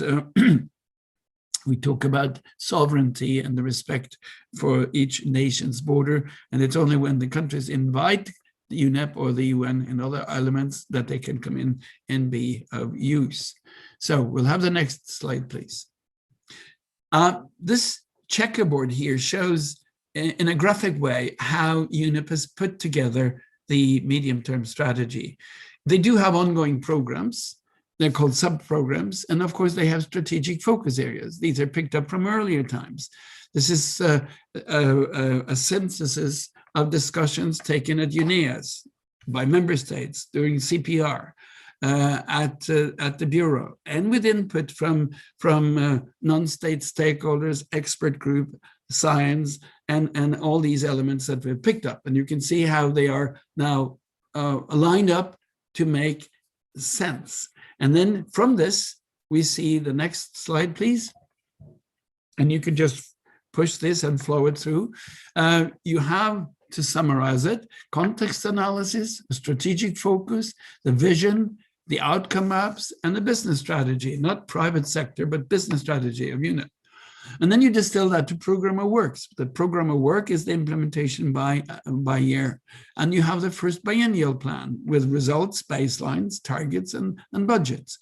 And it goes into the second biennial plan because the continuity and maintaining the process is extremely important. And then they have project portfolios, defining and deciding and making the contours of the project so they are implementable. And as you say, detailed activities and initiatives. And the next will show you then elements of all of this when we talk about the medium-term strategy.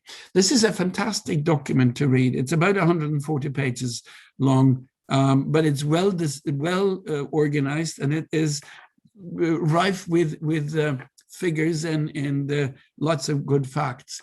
And this is UNEP's vision for the 2030 agenda and its contribution to the decade of action.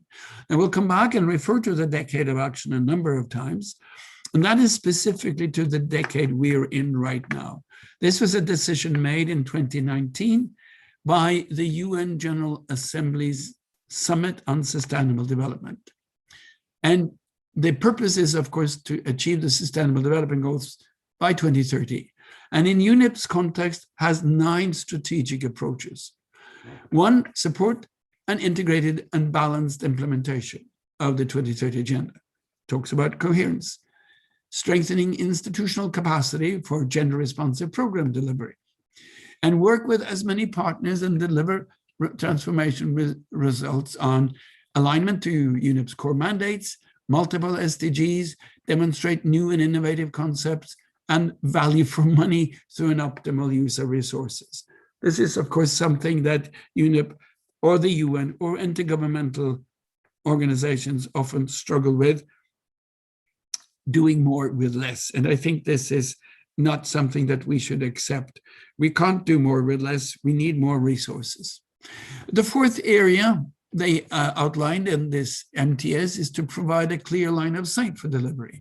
Make full use, number 5, of the UN development system reform. This has now been reformed and it has a different name where they adopted the sustainable development to show that pure development is of the past. We now talk about sustainable development. And this is important to understand that there's been a lot of discussions to integrate the basic concept of sustainable development because a lot of nations feared that the poverty focus might fall out. But as we know, the SDGs has also a clear focus on the poverty issues, as does UNEP. And UNEP has time and again through the report shown that those who suffer the most from environmental degradation are unfortunately the poor people. Number 6 is pursue collective action on environmental sustainability, resilient and environmental risk across all aspects. They talk about number 7, strengthen South-South and triangular cooperation to enable all member states to progress. Number 8, work to leave no one behind. This so-called LNOB, abbreviated concept, has now been penetrating, I think, every element of the UN. And it's very, very important to remember that we will leave no one behind. In my book, it means everybody. And it's, of course, specifically mentioned to those that fall outside the perimeter of development. And number 9 is work with a special attention to the Sendai framework for disaster risk reduction. And this is another work stream that it's worth looking at. The Sendai framework is a specific response to the increasing disasters and how the disastrous development caused by environmental havoc is affecting people. Next, please. In this, UNEP, as I said, has identified 3 planetary crises. And they then give it 3 interconnected strategic objectives. First, climate stability. Second crisis is living in harmony with nature. And the third is a pollution-free planet. And this way, they pick up a lot of the priorities that UNEP has focused on since 2012, actually going back to Stockholm if you want to.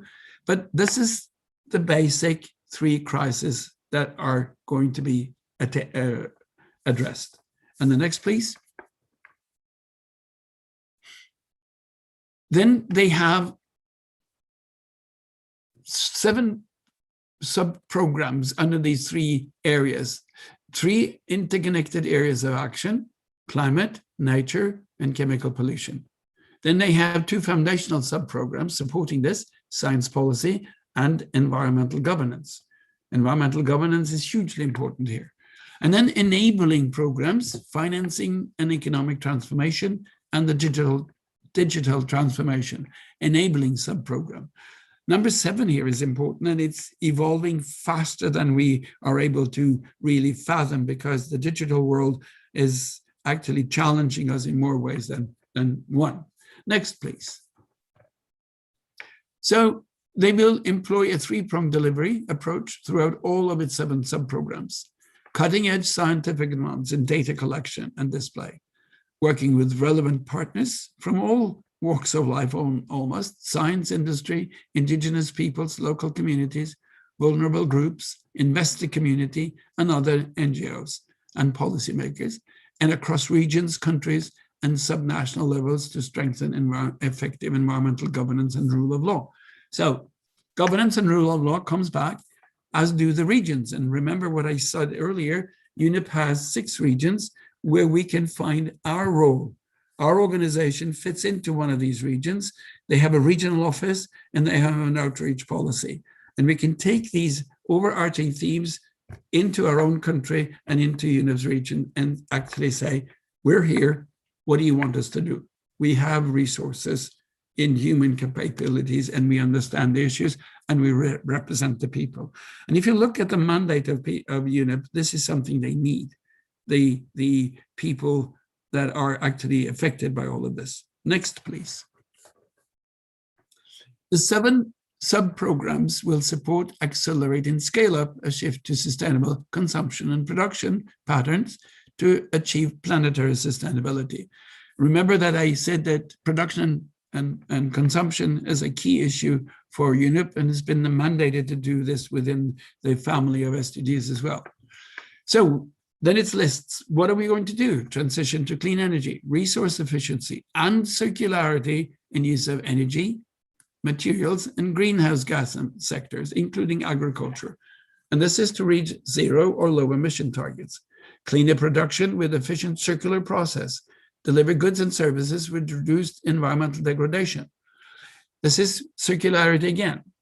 Then you have enhanced support for ecosystem-based policies and restorative and regenerative practices to reduce habitat fragmentation, infrastructure, etc. And we have also the issue of extractive industries in value change, all very important elements of this MTS. And the next one, increased advocacy and information sharing on behavioral and educational tools and curricula, mechanism to inform, influence consumer choices, increased awareness of almost everything that is related here.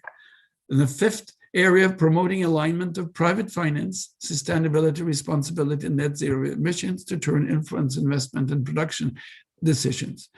If you read this, I mean, these are extracts, and if you read this, you will also see that returning to a greener reality and circular economy is mentioned in this part. And the next, please. And the final one here is the importance of environmental rule of law.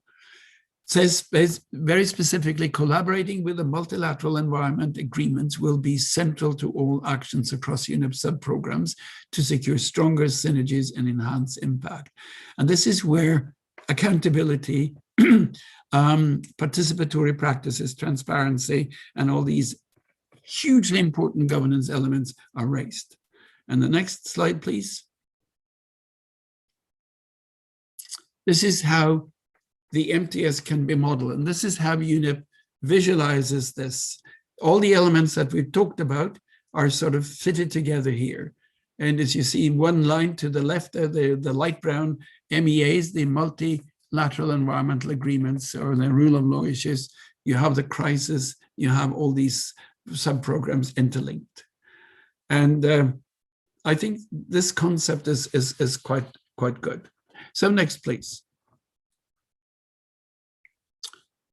It's a question. Which thematic programs relating to the three identified crises are you most engaged in? This is the second poll. It's over to you, Charles.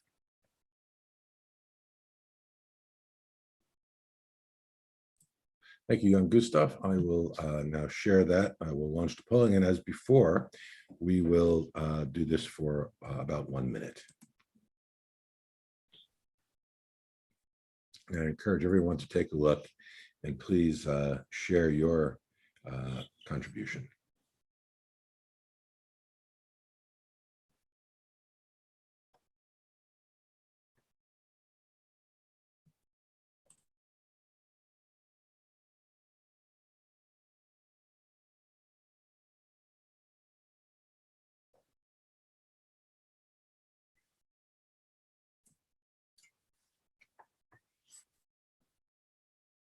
Just about halfway through, and about almost a half of you have voted. So if you would please, everyone who is still with us, please put in your vote. We would greatly appreciate it.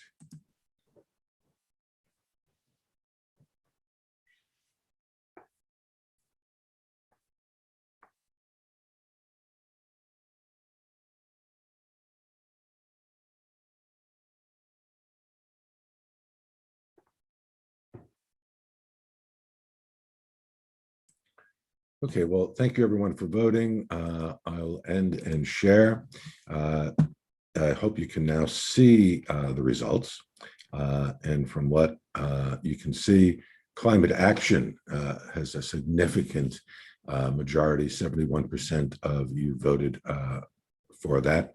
I think we have it's a multiple choice, but nevertheless, climate action is the most popular. So thank you very much, all of you, for voting. We'll drop out of that now, and Jan-Gustav, I'll ask you to come back, and we'll now pick up with the next section. Thank you. Charles, there was a question I saw that asking, can we have the slides again? So maybe you could just say that before I go on. Oh, yes. That must be someone who came in a little bit late. We will be sharing the slides, and the video recording will also be available. A link to both will be made available certainly by tomorrow morning. And everyone who is participating, we have your email addresses, and you will get an automatic response tomorrow with that link. Thank you. Now, before we go into the next session, the UNEP at 50, it's interesting to see, of course, that there's a strong focus on climate issues. UNEP was actually the organizational body within the UN to pioneer climate issues as early as in the 1970s. Now, it's not really correct to say that, because the World Meteorological Organization had been dealing with the climate issues and the atmospheric issues, but focusing on climate and the rising temperature was actually something that UNEP did as early as in the 70s. And as with many cases, things start in UNEP, and then other parts of the UN is taking it over. The same thing happened with the ozone issues. So UNEP's problem has often been called, it's a midwife for so many things, which has then been taken over by other parts of the UN, and they have been given credit when actually the first organizational part of the UN to deal with many of these issues we discussed today has been UNEP. But this is something that you can read about if you go to history of UNEP. Now let's have UNEP at 50.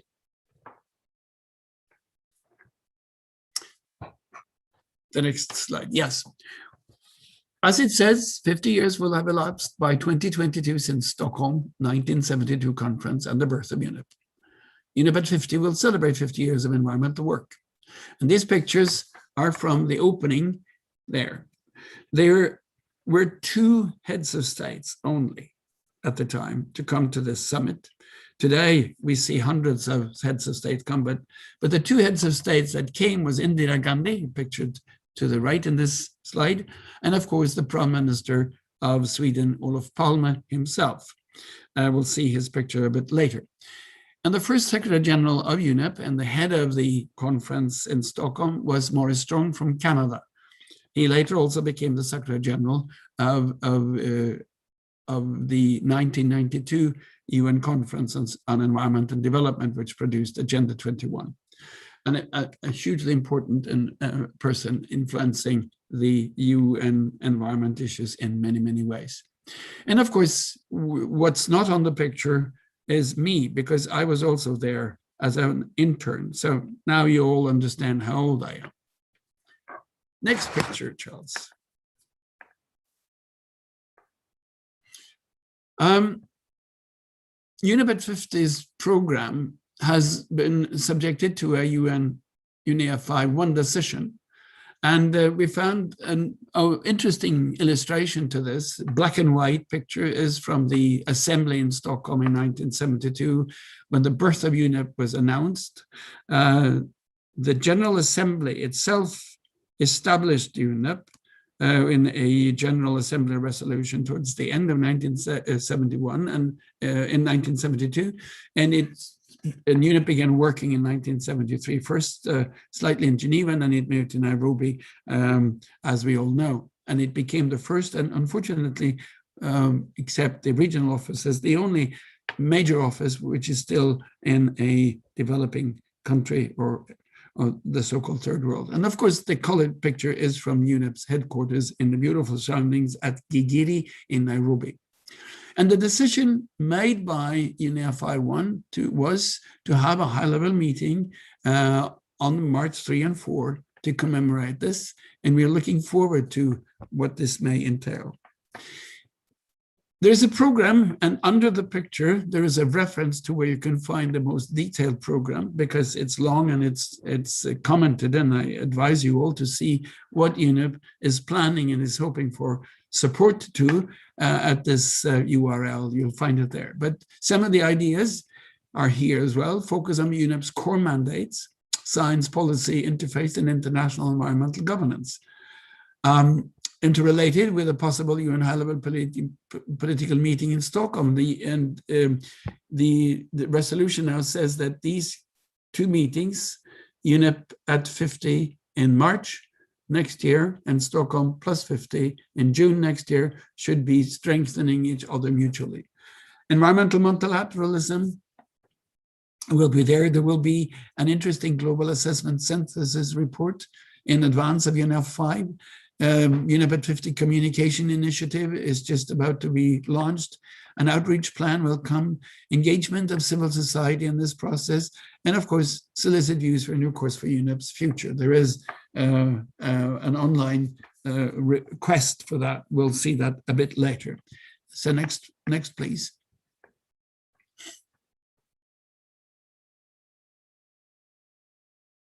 There is a logo now called UNEP UN Environment Program at 50.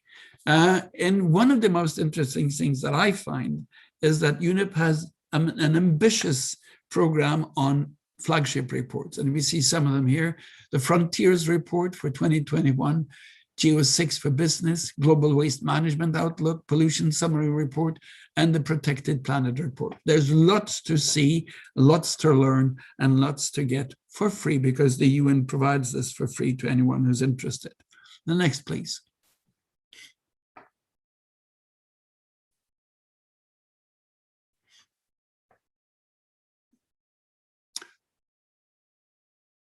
There are 2 work streams run by major groups to commemorate the 50th anniversary of UNEP. UNEP at 50 runs a global survey on the UNEP we want, and input into the official work by UNEP on the process. And there is a process, Stockholm Plus 50, with dialogue meetings, workshops, and making sure the two are connected. And the interesting thing, or the challenge for Stockholm Plus 50, is that it has to pick up the outcome from the meeting in March and then make sure it is as vibrant and as important when we come to June next year on the 2nd and the 3rd of June to commemorate Stockholm Plus 50. And both work streams reach out to global communities to engage them in safeguarding the environment, well-being for all and the planet. So next, please. And then we go to Stockholm Plus 50, which shows us on the next slide the following. A picture of Olof Palme, who was then the host. And so Olof Palme and Indira Gandhi were the only two heads of state that thought the environment was important. Other than that, there was quite a high attendance. Nearly all the UN member states at the time, because the membership was lower, attended. And what is important here is to remember and understand the legacy of the 1972 conference. The environment agenda was firmly on the global agenda. The environment issue came to be part of the global agenda from 1972 onwards. Organizations had been talking about the environment, definitely. We know that, for instance, IUCN was established in 1948, and they were concerned academics and citizens and organizations saying that we need to focus on the environment. UNESCO launched its Man and Biosphere program and the scientific program into the environment with an ensuing information campaign in 1968. But politically, 1972 and the Stockholm Conference put the environment on the agenda. It was also the beginning of environmental governance. It was the first time, and this is important, that civil society was allowed to address an official plenary at a multilateral conference. And this changed the nature and logistics of all successive UN meetings. Environmental law was given an institutional home, and also many people and researchers and diplomats claim that this was the beginning of environmental diplomacy. And the next slide, please. To have a high-level meeting or a meeting under the auspices of the United Nations General Assembly, you need to have a resolution. And hosted by Sweden and Kenya, they presented a text resolution to the UN General Assembly earlier this year, which was adopted in on May the 20th. And they called for an international meeting that decides to convene this meeting, and it's called Stockholm Plus 50, a healthy planet for the prosperity of all, our responsibility, our opportunity. And I hope as many non-state stakeholders, major groups, and NGOs, civil society, as possible, takes this opportunity to do something very strong for the environment. The meeting will be in 2nd and 3rd of June in Stockholm. And the commemoration of 50 years since the UN conference in Stockholm in 72 will be a focus. Looking at the contribution to the environmental dimension of sustainable development in the context of, again, the decade of action and delivery for sustainable development. And then it has another 7 paragraphs, which we have paraphrased a little bit on the next slide, please.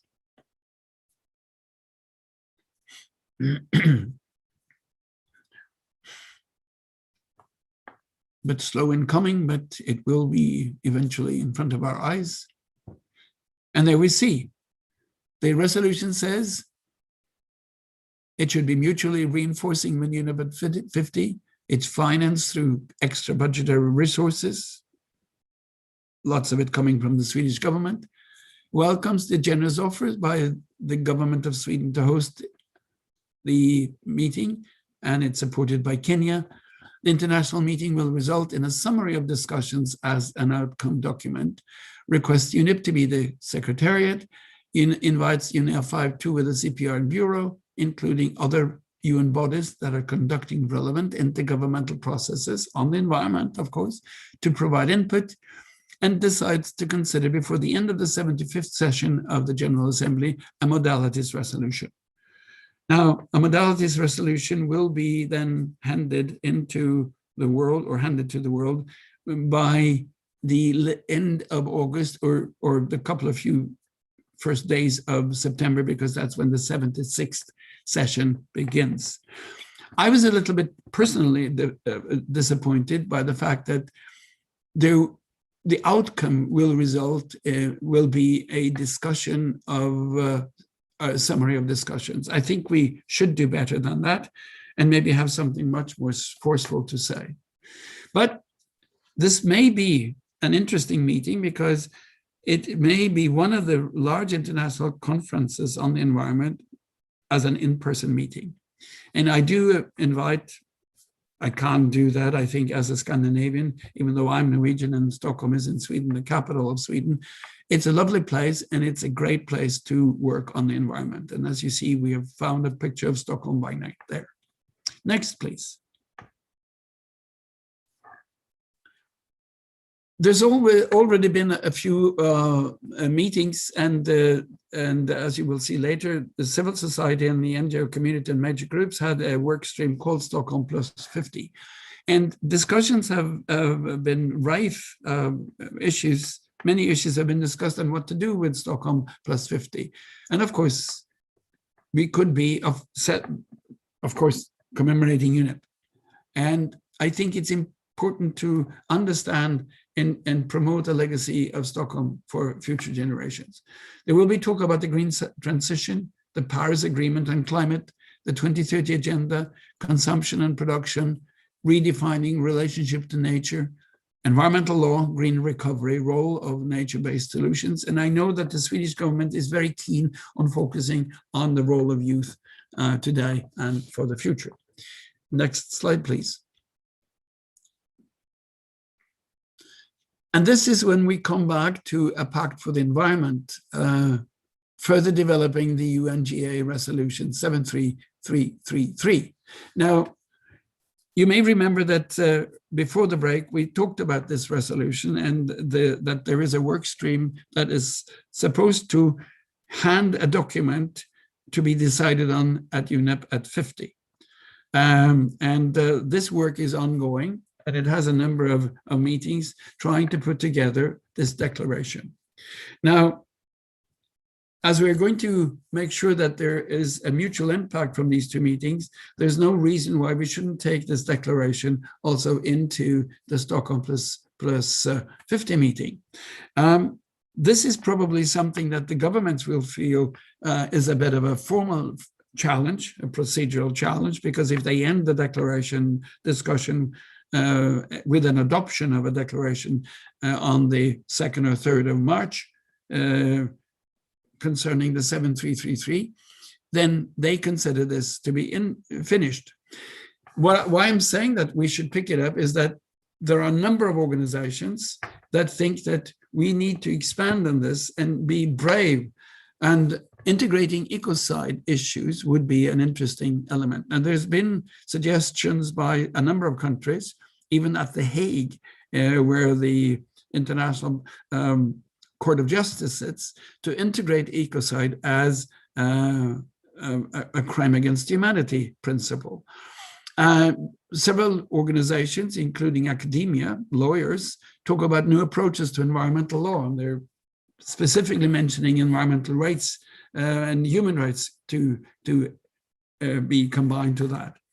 And of course, the youth have stated several times, at least the youth major groups, that they want to make the environment and UNEP shine again, meaning actually giving it much more strength and clout than it has today. And I think we should be mindful of the title of Stockholm Plus 50, our responsibility, our opportunity. And let's make this opportunity great. Next slide, please.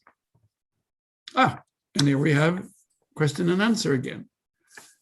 Are there things that you wonder about?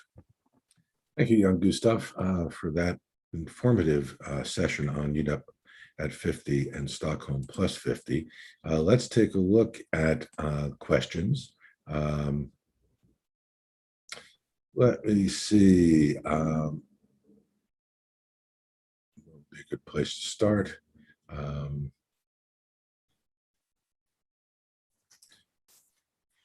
I'll start with the most recent question. We can work our way back. Grappling with political and economic context more effectively will be a key factor to unlocking more of the potential impact of these efforts.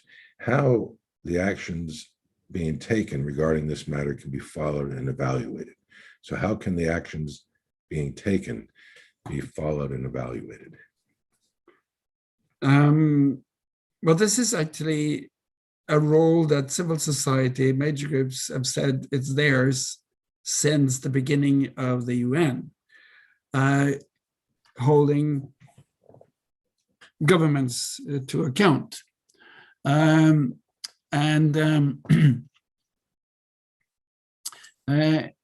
course, this is both difficult and challenging, but you know, it's the quest of never forgetting what's being decided. Now, part of the UN has a very elaborate monitoring system to see how decisions are followed up, and the platforms developed by UNEP for us to follow that is unfortunately very infrequently used. We should be more active, proactive after the UNEAs and between the UNEAs to see how decisions are made and how the decisions that are made could be followed up. So monitoring here is important. Unfortunately, we see that there is a tendency by authorities to give little money to maintaining the impetus. They often give you lots of money to initiate things. Implementation is one thing, but then monitoring this is not easy. I also, in this context, promised one of the questions earlier about a good success story analysis. And I couldn't remember the report I wanted to refer to, because this also deals with monitoring and analyzing what is happening. This relates specifically to the HLPF and the 2030 agenda, but I would like to draw your attention to something called the World Public Sector Reports. It's published by UNDESA, and it deals with monitoring within the context of the 2030 agenda. It's worth reading. The World Public Sector Report published by UNDESA, and it gives you a good analysis of success stories and some of the problems relating to implementation on these issues. Sorry, a bit long there. Thank you, Jan-Gustav. This is another question. It's, I suppose, in some ways more of a statement than a question. Looking at the core theme of the UNEP medium-term strategy for people and planet, would you agree that placing people before planet indicates a continuing misconception of where the focus should be? Now, it's an interesting question, and it's a question of both deep ecological or eco-philosophy as well as a normative question. And one thing would be interesting in a debate, with me on a personal level, what I think.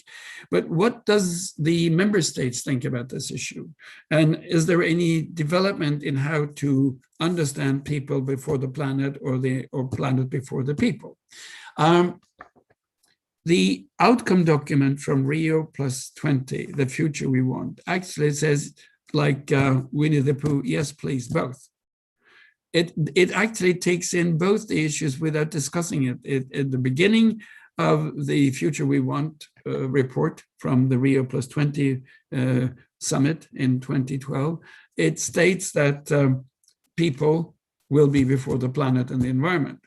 But later in the report, it reverses that and says there are circumstances where the planet and the environment should be before the people. So this is an important discussion.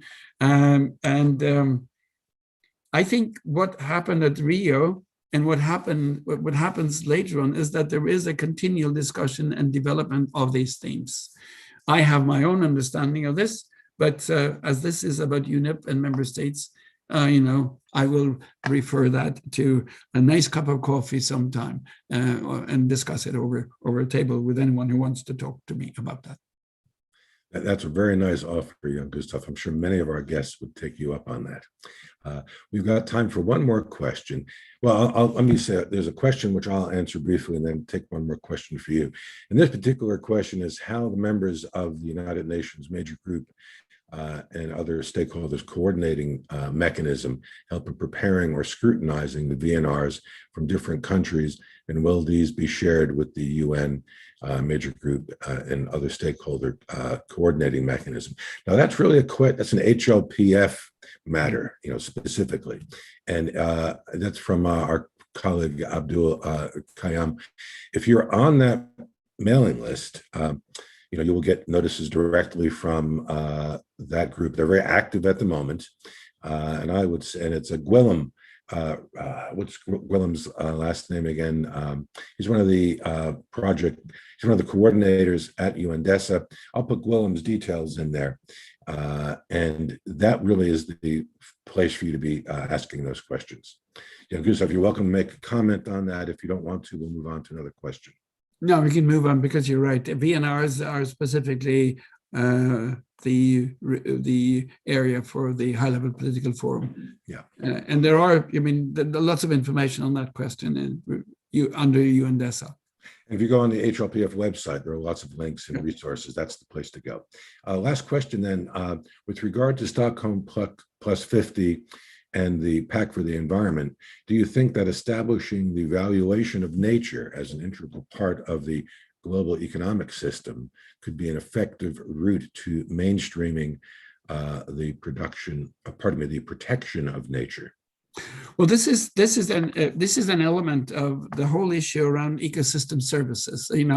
As you will know, that when the ecosystem services came up, lots of environmental and nature-based organizations considered this a monetization of the environment and of nature, and actually trying to subjugate and suppress environment under the understanding of economy, and objected to that. I think that discussion, when it first came up around the year 2000, was heated. So the discussion has evolved from there. I don't know how to address that, but definitely the discussion comes up time and again, this is one of the elements. I know that the whole network, which is growing fast around the ecocide issue, relates.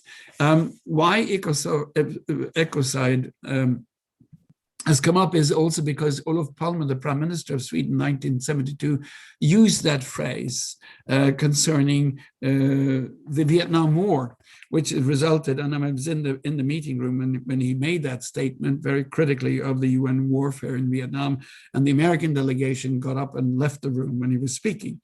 And when he finished speaking, they came back in and sat down. But he made the point of ecocide, and it's been taken up, as I said, by lots of organizations. And I know that this growing network of organizations and lawyers would like to insert as an element, either in the 7333 or as a separate declaration from Stockholm plus 50. So if you're interested in this, look for these processes.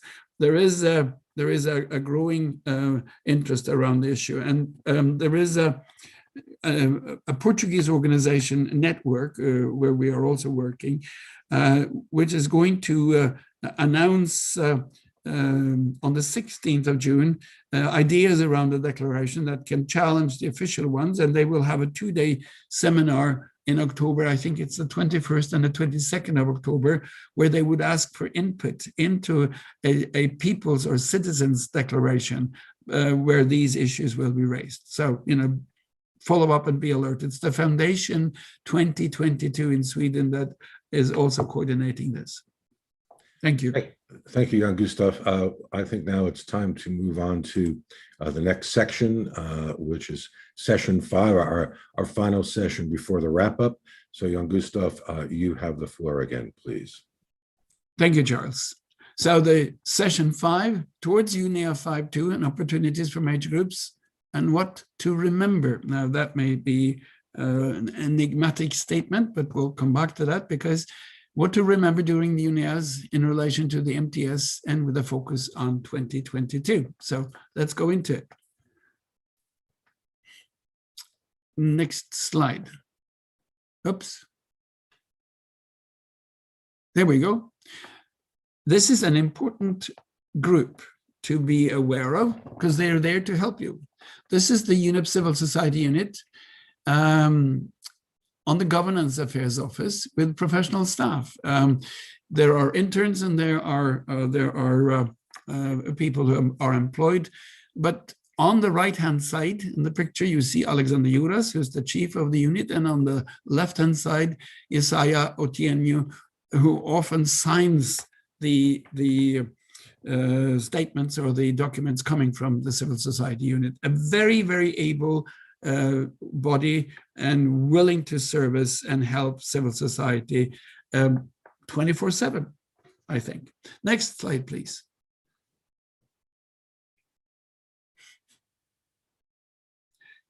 If you don't know from before, because the concept is being, I think, both widened and misunderstood in many ways, Agenda 21 in 1992 in Rio actually agreed to define the number of NGOs at the UN into 9 major groups. As long as we speak on the General Assembly and the auspices and the organizational part of the UN, which are under the auspices of the UN, we have to oblige the Charter. And you cannot move outside the perimeter or the borders of the Charter. And the Charter in paragraph 71 states that there are 3 actors.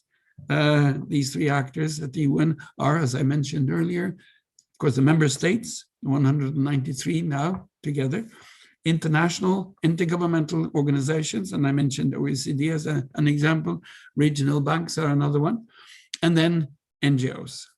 So the NGOs is the 3rd recognized actor within the UN system. This pertains to the General Assembly and organizations under there. This does not pertain to, for instance, specialized agencies like WHO or UNESCO or the ILO, because they have their own General Assemblies and have their own decisions on how to look at non-state actors. But it's very similar. However, where we talk about the 9 major groups, and they are listed here: women, children and youth, farmers, NGOs, indigenous peoples and their communities, workers and trade unions, the scientific and technological community, local authorities, and business and industry. In addition to that, in the major groups body, you find regional representatives from the 6 UNEP regions, and you have a few specialized accredited NGOs that also are in the so-called stakeholder concept. Next slide, please. So the 3rd poll, Charles, it's yours. Are you a member of one of the 9 major groups? Thank you. I will launch that poll, and we would appreciate all of our participants answering the questions that you see. Which group are you a part of, or if not, other?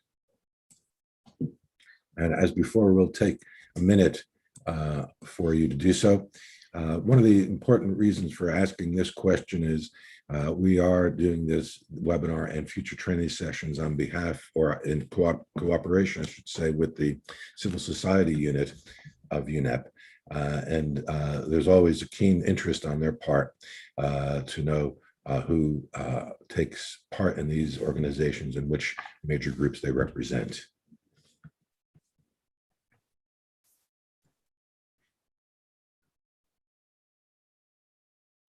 Just about half of you have voted, so I would encourage all of you to please do so. If there are any representatives from local authorities present and representatives from the workers and trade unions major group, we would certainly welcome a vote from you. We don't have any there at the moment. Okay, just a little over half of you have voted. I'll give it another couple of moments, but I think we've now we're almost there. So I'll end it now and I will share it with you.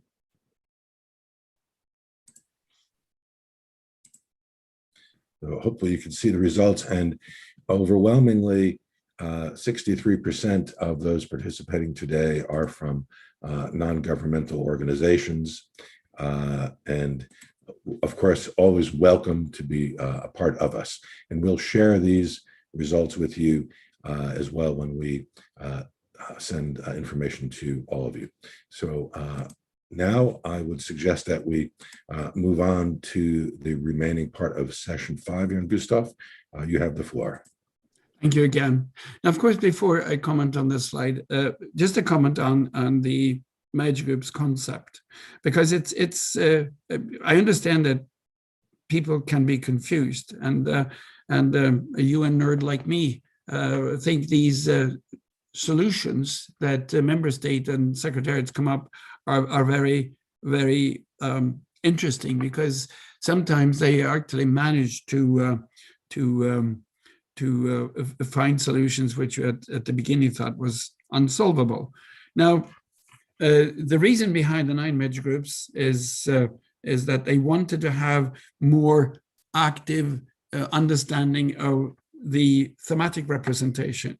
And they had to do this within the confines of the Charter itself. As I said, the Charter states that the NGO community, the non-governmental communities, is the third party or the third actor.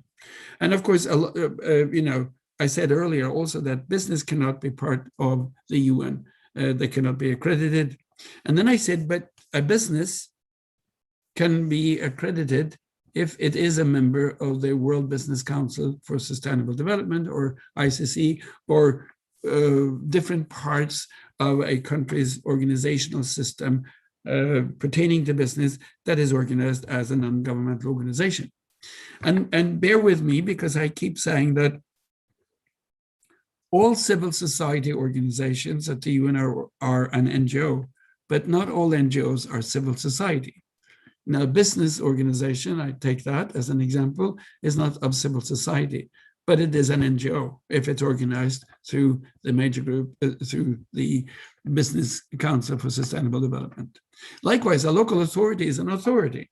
And there's only one UN body that has local authorities as an active member according to its constitutional basis, and that's UN Habitat, dealing with local authorities. But local authorities can participate in UNEP or in HLPF or wherever, organized through an NGO called either ICLEI or UCLG or other organizations that actually function as a organization assembling local authorities. So this is a way to work within the framework of the formalities of the UN, and yet allow organizations to feel that we are a gender-based organization. We work with women. We are absolutely, all of us here, in a youth-related organization. So we are a youth body, or these are farmers, and they come together and discuss their issues. But on top, as a structure, they're all organized as an NGO. But the NGO community is, of course, the largest one, because this is where you pick up almost everything that is not specifically youth, local authorities, or the others. Now, I hope I didn't make the issue more difficult, but a lot of the UN system is based on complexity. So the Major Groups and Stakeholders Forum is a body which is organized in relationship to UNEAS. And it's called the GMGSF, the Global Major Groups and Stakeholders Forum. And this time it was held on February 9 and 11. And it discussed input into the formal issues. And as I said earlier, when I talked about the Stockholm legacy, in Stockholm, it was the first time the NGO community and civil society were allowed to address the member states, the formal addressing the member state within the plenary. And this is also happening at UNEP, because they still do it. It was accentuated in Rio in 1992, and it's been followed more or less quite strongly by most UN organizations and bodies. This is all self-organized, and this time, because of the the brevity of the organization, the GMGSF only featured a few consultative sessions. When you pick out representatives among the NGO community to address the plenaries, it's done through the Global Major Groups Committee, which is an elected body. I'll come back to that in a little while. And the regional consultative meetings are also important because they are, you could call them subsets of the global elements, but they were established because the UNEP and civil society, stakeholders and major groups realized that regional groups have concerns that may be different and strongly adhere to different from the global concerns. So that's why we also have the 6 regional representatives all elected within their own regions. Next slide, please. During UNEA 5.1, in conjunction with the advice from UNEP's civil society unit and the governor and the body, the division of governance, there was an agreement that there were 5 consultative thematic consultations done, all organized by the major groups themselves. And they were all relevant to what was happening at UNEA. UNEP medium-term strategy was 1, then UNEP program of work, UNEP at 50, Stockholm plus 50, and the main messages from the major groups consultations that was going to be delivered to the UNEA plenary. They all produced reports, and we have highlighted these reports, and you can find what is available. Not all of them have finished reporting, but what is available from these discussions during February is on Stakeholder Forum's website, and you'll see the website here at the URL at the very end of the session. Next slide, please.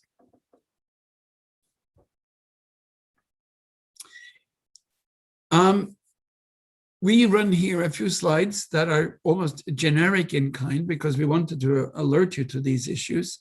And we will go into them in more detail and deeper into the challenges during our capacity building workshops during the autumn months. But the question we pose is, why do we participate in intergovernmental processes? And there are at least 4 important functions that, again, we will deal with in the future. Setting agendas both for ourselves, but also setting agendas for the meetings. And if we want to be able to influence the agendas, we need to be early.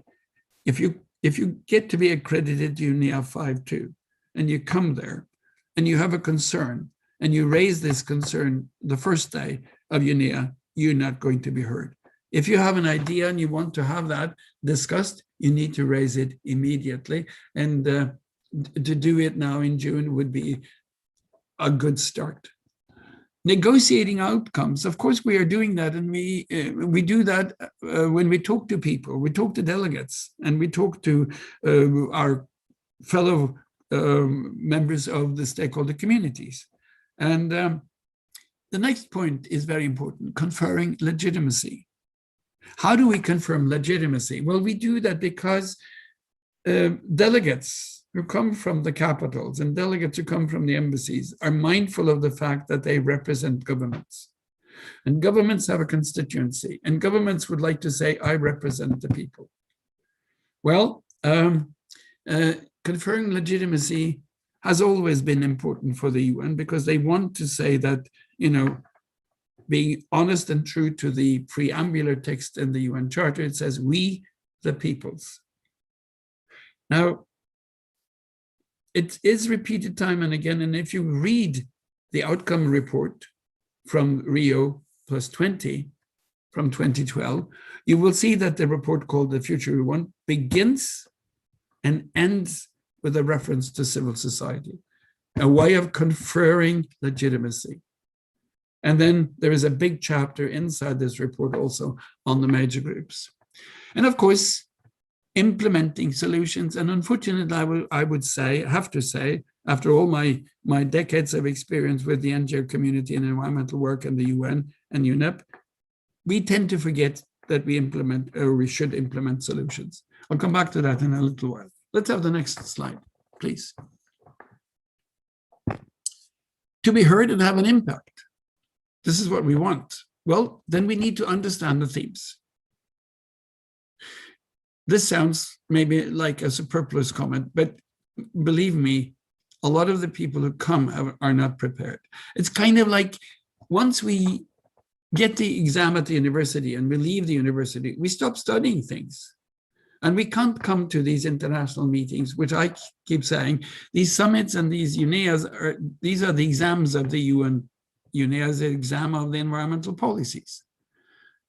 Next point says, make sure that our input is relevant to the theme, including our criticism. And if this is not based on facts and relevant facts, and it's relevant in timing, why should anyone listen to us? We have to make sure that new and additional themes are relevant to the main theme.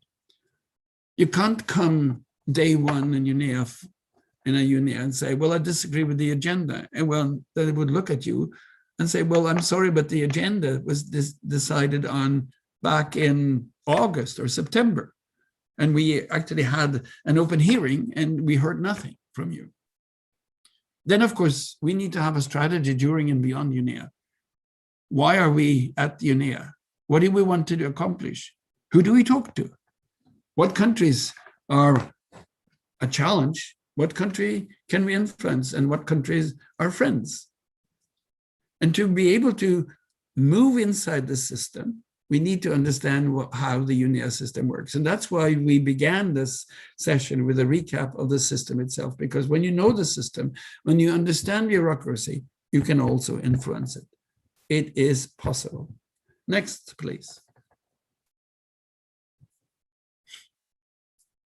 This slide actually shows major groups and civil society accomplishments at UNEP. Because often I hear that, it's just words and we don't amount to anything. Well, that's not true. By always being present, as I write, and always providing substantive and relevant input, a network of NGOs working on chemical issues called IPEN helped create the strategic approach to international chemicals management, SICHEM, which has been a very important part of UNEP. It's a policy framework to promote chemical safety around the world. And IPEN was able to influence this in a way that was different from what the delegates originally thought. IPEN also helped develop the Minamata Convention on Mercury. Mercury is, of course, a thing we don't want to have inside our body, and it's been used in so many ways to the detriment of human health. The Minamata Convention is called the Minamata after the Minamata disaster that was discovered in Japan in the Bay of Minamata back in the 1930s and has maimed thousands and thousands of lives. Now it's a convention, and IPEN was hugely influential in formulating that convention. And after providing substantive and relevant input on refugee matters and health, going back now 30 years, UNOCHA working with the refugees and UNAIDS working with AIDS issues have representatives of NGOs at the highest level, at the very top level on deciding policy. And I know that very few people know this, but the whole chapter on oceans in the Rio Plus 20 outcome document was heavily influenced by Greenpeace being present, being active, and providing very high level quality input. When we have relevance and we are there respecting the system, we can influence it. Next slide, please. UNEA 5.1 was a virtual meeting. This is what the days looked like. You know, lots of people in behind their microphones as we are today. And we've given you a sample of the issues and outcomes. And here you see, for a complete access to all, you can go to this URL. And as again, I've said a number of times, the reports from all these meetings are available to all. And they're available also when they're important reports from the bigger meetings that are available in the UN languages also. Next slide, please. So between UNEA 5.1 that took place in February and 5.2 next February, March, there will be activities. And there are many opportunities for engaging. For instance, I think if you push the next slide, Charles, study the MTS, study the medium-term strategy and begin implementing some of the programs in your own region, local, national, or regional, and push it again. And we have an emphasis on take a thorough look at the 21 or so thematic reports that I listed and engage in your topic and further develop it, because delegates are hard pushed when they sit and work. You know, we begin at the sessions usually begins at 10 o'clock.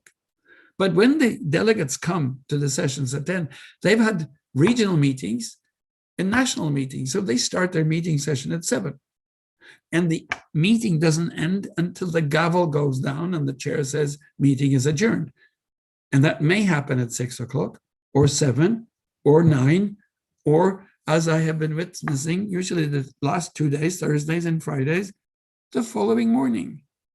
Last time I was at UNEA 4, the last meeting ended at 5:35 Saturday morning. Following influence of thematic issues that relates to UNEP 50 and Stockholm plus 50. There are opportunities here. Next slide, please. Now, this is very, very important, and I need to take it up because we see the violation of these principles too often. The two pictures illustrate inside a delegation, inside a plenary hall, and what we can do outside. We abide by a responsible code of conduct in all meetings and all communication platforms within the framework of the UN. We are at intergovernmental processes and we must respect that. Governments run this process. It doesn't mean that we have to be subservient and bow down to everything, but we need to respect the rules and procedure.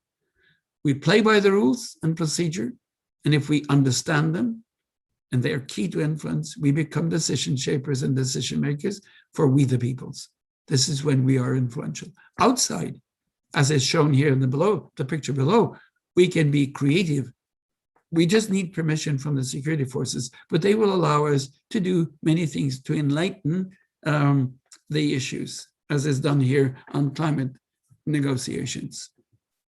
That's acceptable. But inside the meetings, we follow rules and procedure. And the next slide expands on this, please. I will draw your attention to the Handbook for Stakeholder Engagement, which you find online. And this is a book about the major groups and stakeholders procedure, elections and code of conduct, and we must all read it. This is something we need to understand before we come to the UN meetings. On process, the Major Groups Facilitating Committee, the MGFC, is the coordinating body, this is within UNEP, elected with 2 representatives from each of the 9 major groups. They have a time limit on their election period. They're mandated to represent the major groups, and decisions made on behalf of the major groups at UNEP are taken by them. The process is open, and the process is inclusive. And at UNEP, when we are there is a morning meeting in the so-called green tent where everybody has the right to speak and disagree. But then comes the second, and I have seen, unfortunately, too many violations of this, and this is something that angers delegates on behavior. Representatives of civil society admitted to sessions shall cooperate and comply with the requests and instructions from the United Nations officials and security staff regarding the use of facilities and access to and conduct within the venues. No participant shall harass or threaten any other participant. This is a direct quote from the Code of Conduct, which has been decided by the UN, and member states have agreed to this. And unfortunately, in these meetings, online meetings within the framework of UNEP and also within the framework of other UN elements, I have seen people discussing with each other, making grimaces, shaking their heads, and basically saying, you don't know what you're talking about. This is not allowed. You may disagree, you may fume inside, but then stop your video and go somewhere and fume off and come back in a civil way. I've also been asked to say this because transgressions on this have been remarked by too often. And unfortunately, this is free and gratis arguments for all those countries, and unfortunately they're growing, that do not want to see civil society inside the premises of the UN. Now for the rest, you can go on to the next one. I've finished, Charles. So the next slide. You were absolutely right and the timing was correct. The rest of the year, including at UNEA 5.2, this is what we prepare for. At the UN, we'll hope to be there. Next slide. And we'll see that there are things happening. Let me just quote this. This is from the UNEA website. It says, strengthening actions for nature to achieve the Sustainable Development Goals. UNEA 5 provides member states and stakeholders with a platform for sharing and implementing successful approaches that contribute to the achievement of the environmental dimension of the 2030 Agenda and the SDGs, including the goals relation to the eradication of poverty and sustainable patterns of consumption and production, and an opportunity for member states and stakeholders to take ambitious steps towards building back better and greener by ensuring that investments in economic recovery after the COVID-19 pandemic contribute to sustainable development. It's a tall order, but it's an inclusive order, and we can do this. Next slide, please. And this is the people who help us, the key people who are at the civil society unit in UNEP. It's Alexander Juras, who's the chief of UNEP. It's Ms. Letitia Zobel, as you see, focal point for inquiries from Latin America, West Asia, and matters related to the indigenous people. Aurora Cheng, focal point for inquiries from North America and matters related to accreditation, and Yesaya Otieno, focal point for all inquiries on Africa, mailing list and the websites. But you know, they are so they're so knowledgeable and well informed that, you know, you ask these people about anything and they will reply very quickly. This is people who are dedicated to their work. And at the bottom there, you see the URL through which you can get in contact with them. Next slide. So this is about what we will be doing. Capacity building webinars and information between now and UNEA 5.2 next year. During the third quarter of 2021, Stakeholder Forum will continue to provide training sessions in collaboration with civil society unit of UNEP. We will conduct regional capacity building workshops, one for each of UNEP's 6 regions. We will keep you updated on the development towards UNEA 5.2. We will keep you updated on UNEP at 50, Stockholm plus 50, the 3-3-3-3-3 and Global Pact for the Environment, including up-to-date information during the regional capacity building workshops. Provide lobby skills, training around how to maneuver within the UNEA, working with staff, delegates, other stakeholders, organize side events, utilize fact and science within UNEP, emphasize relevance in decision-making, and try to get you updated on what happens in terms of deadlines, etc.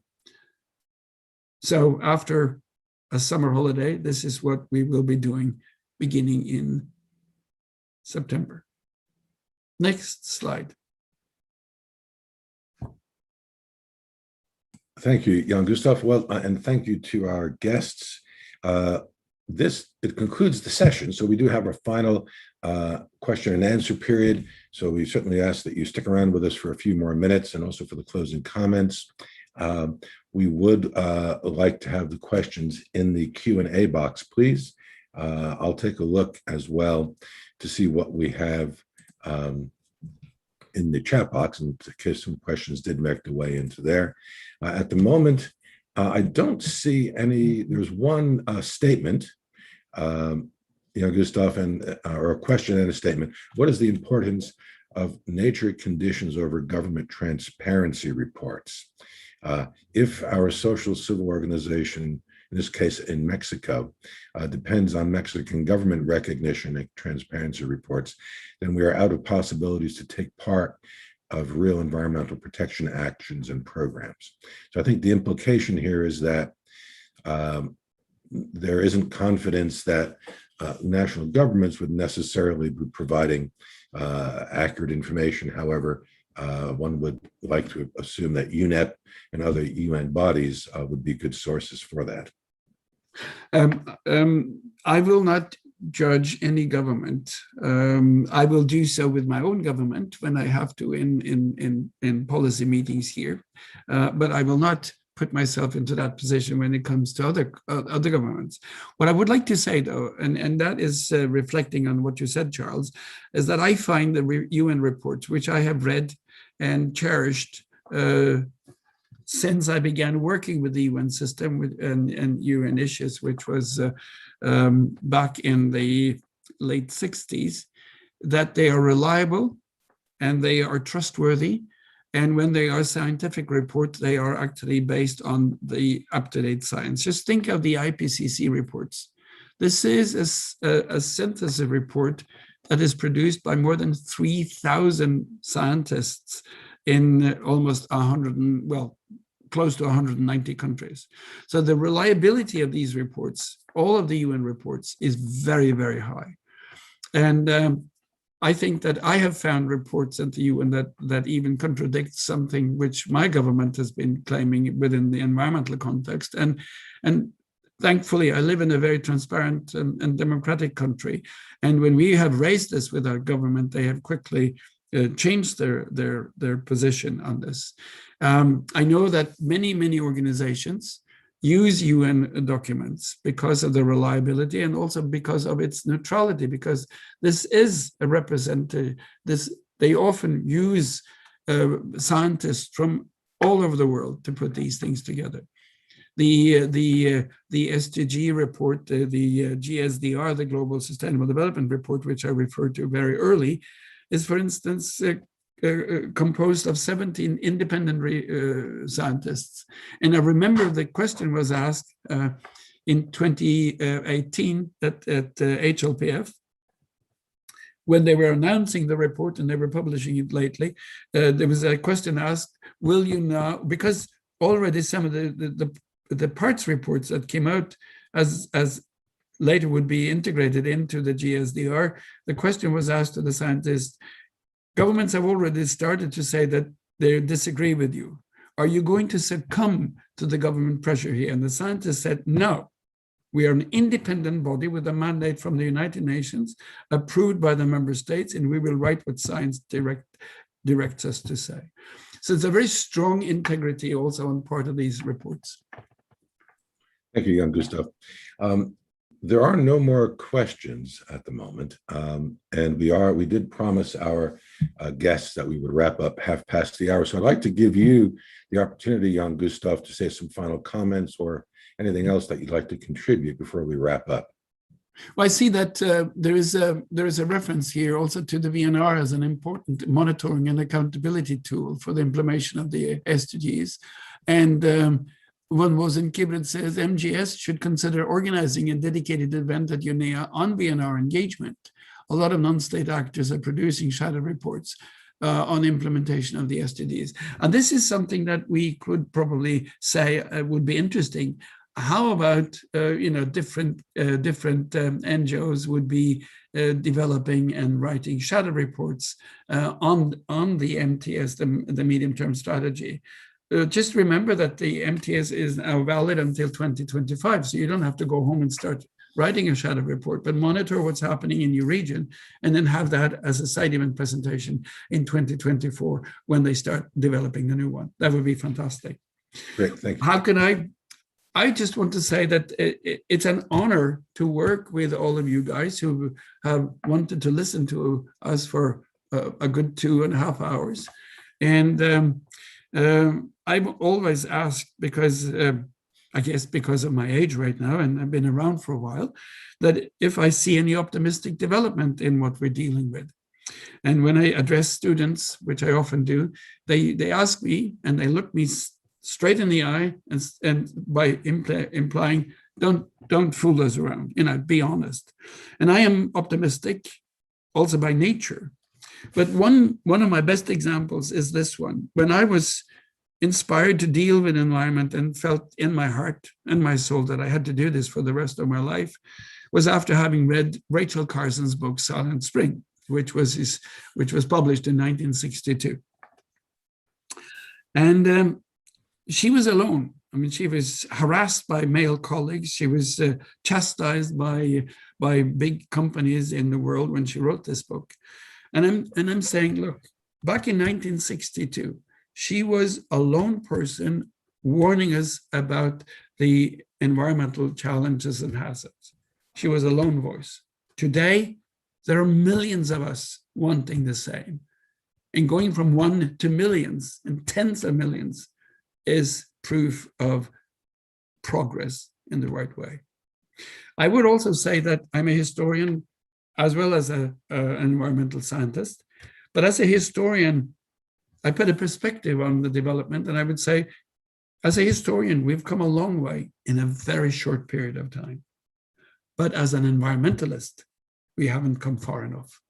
That's why the decade of action is hugely important. And we can do this if we all put our soul, energy, and mind to it. We can change. Thank you. Thank you for that. Jan-Gustav, in my threat to end the seminar, a bunch of questions came in. So I'll give you the opportunity to answer one more. And it says, Jan-Gustav, how do we measure progress in our respective countries in order to hold our government accountable and keep them on track to attain the SDGs by 2030? So in the context of UNEP, and I suppose the VNRs, how would you answer that? Well, then I would say a couple of things. One, go and look at the indicators for the SDGs. There are lots of them. There are 232 indicators, and they're used frequently by governments, and they're used infrequently by governments, but they're always used by the UN. Some of them are technical and complicated, but use them, learn from them, and see which needs to be done, and that's why they're renewing the indicators. How are they relevant to people, and how are they relevant to what I'm doing? So if you are an organization, an NGO, which I assume you are, and you have people with you working on this, then look at all these indicators and find inspiration for them and select a number of them. Select maybe 10 or 15 or 20. And use these indicators because they come from the UN, so they have relevance within the intergovernmental system, and use these indicators and look at the government, look at your government and what they're doing on the environment. And then you can actually measure progress or lack thereof based on these indicators. And these indicators have been developed in a collaborative effort by the UN and the member states through the Open Working Group. And that is a good basis also for a shadow report, which can be published. And if you don't publish it, if UNEP cannot publish it because of formalities, then you could always post it online. And you can always post it online with relevance to the upcoming UNEAs. There are many ways of getting your messages heard today, which is interesting. But I would say, look at the indicators, select the ones that are important to you and the area you work on. Ask the question, are they relevant in a human context and a human environment context? And then put it together. And you can even say that these some of these indicators are not really relevant to what I'm doing. And then you can substitute them. And this is a way of monitoring development in a very good way. 50 years ago, we didn't have that opportunity. Gustav, thank you so much for those final comments. I think it's now time to wrap up. We did promise we'd end. We're just running a little bit over. So I'd like to say all of you for joining us today from all around the world, and especially to the civil society unit at the United Nations Environment Cooperation and Contributions. Also, of course, a huge thanks to Jan-Gustav. You've delivered a great enriching content. You never fail to amaze me. Thank you so much for that. Now, oops. Oh, sorry, folks. Looks like I dropped out there for a moment. So I'll pick up where I just left off. I don't know where we left off, but I'll begin again. Thank you for joining us. Thank you, Jan-Gustav, for a great presentation. As mentioned, the webinar will be recorded. That recording will be on a link to the Stakeholder Forum YouTube page, and you'll get a copy of that through an email tomorrow. And the information will be on the website by tomorrow. Please note that, as mentioned just a few minutes ago, during the third quarter of 2021, Stakeholder Forum will be conducting a series of stakeholder training sessions for each of UNEP's 6 regions in the run-up to UNEA 5.2. I will go back and realize that the share screen was gone, but it's back now. So once again, lastly, a short survey is going to pop up when the webinar ends. Please take a moment to complete it. Thank you again. Thank you, Jan-Gustav. Best wishes to all, and we'll certainly see you next time. Thank you.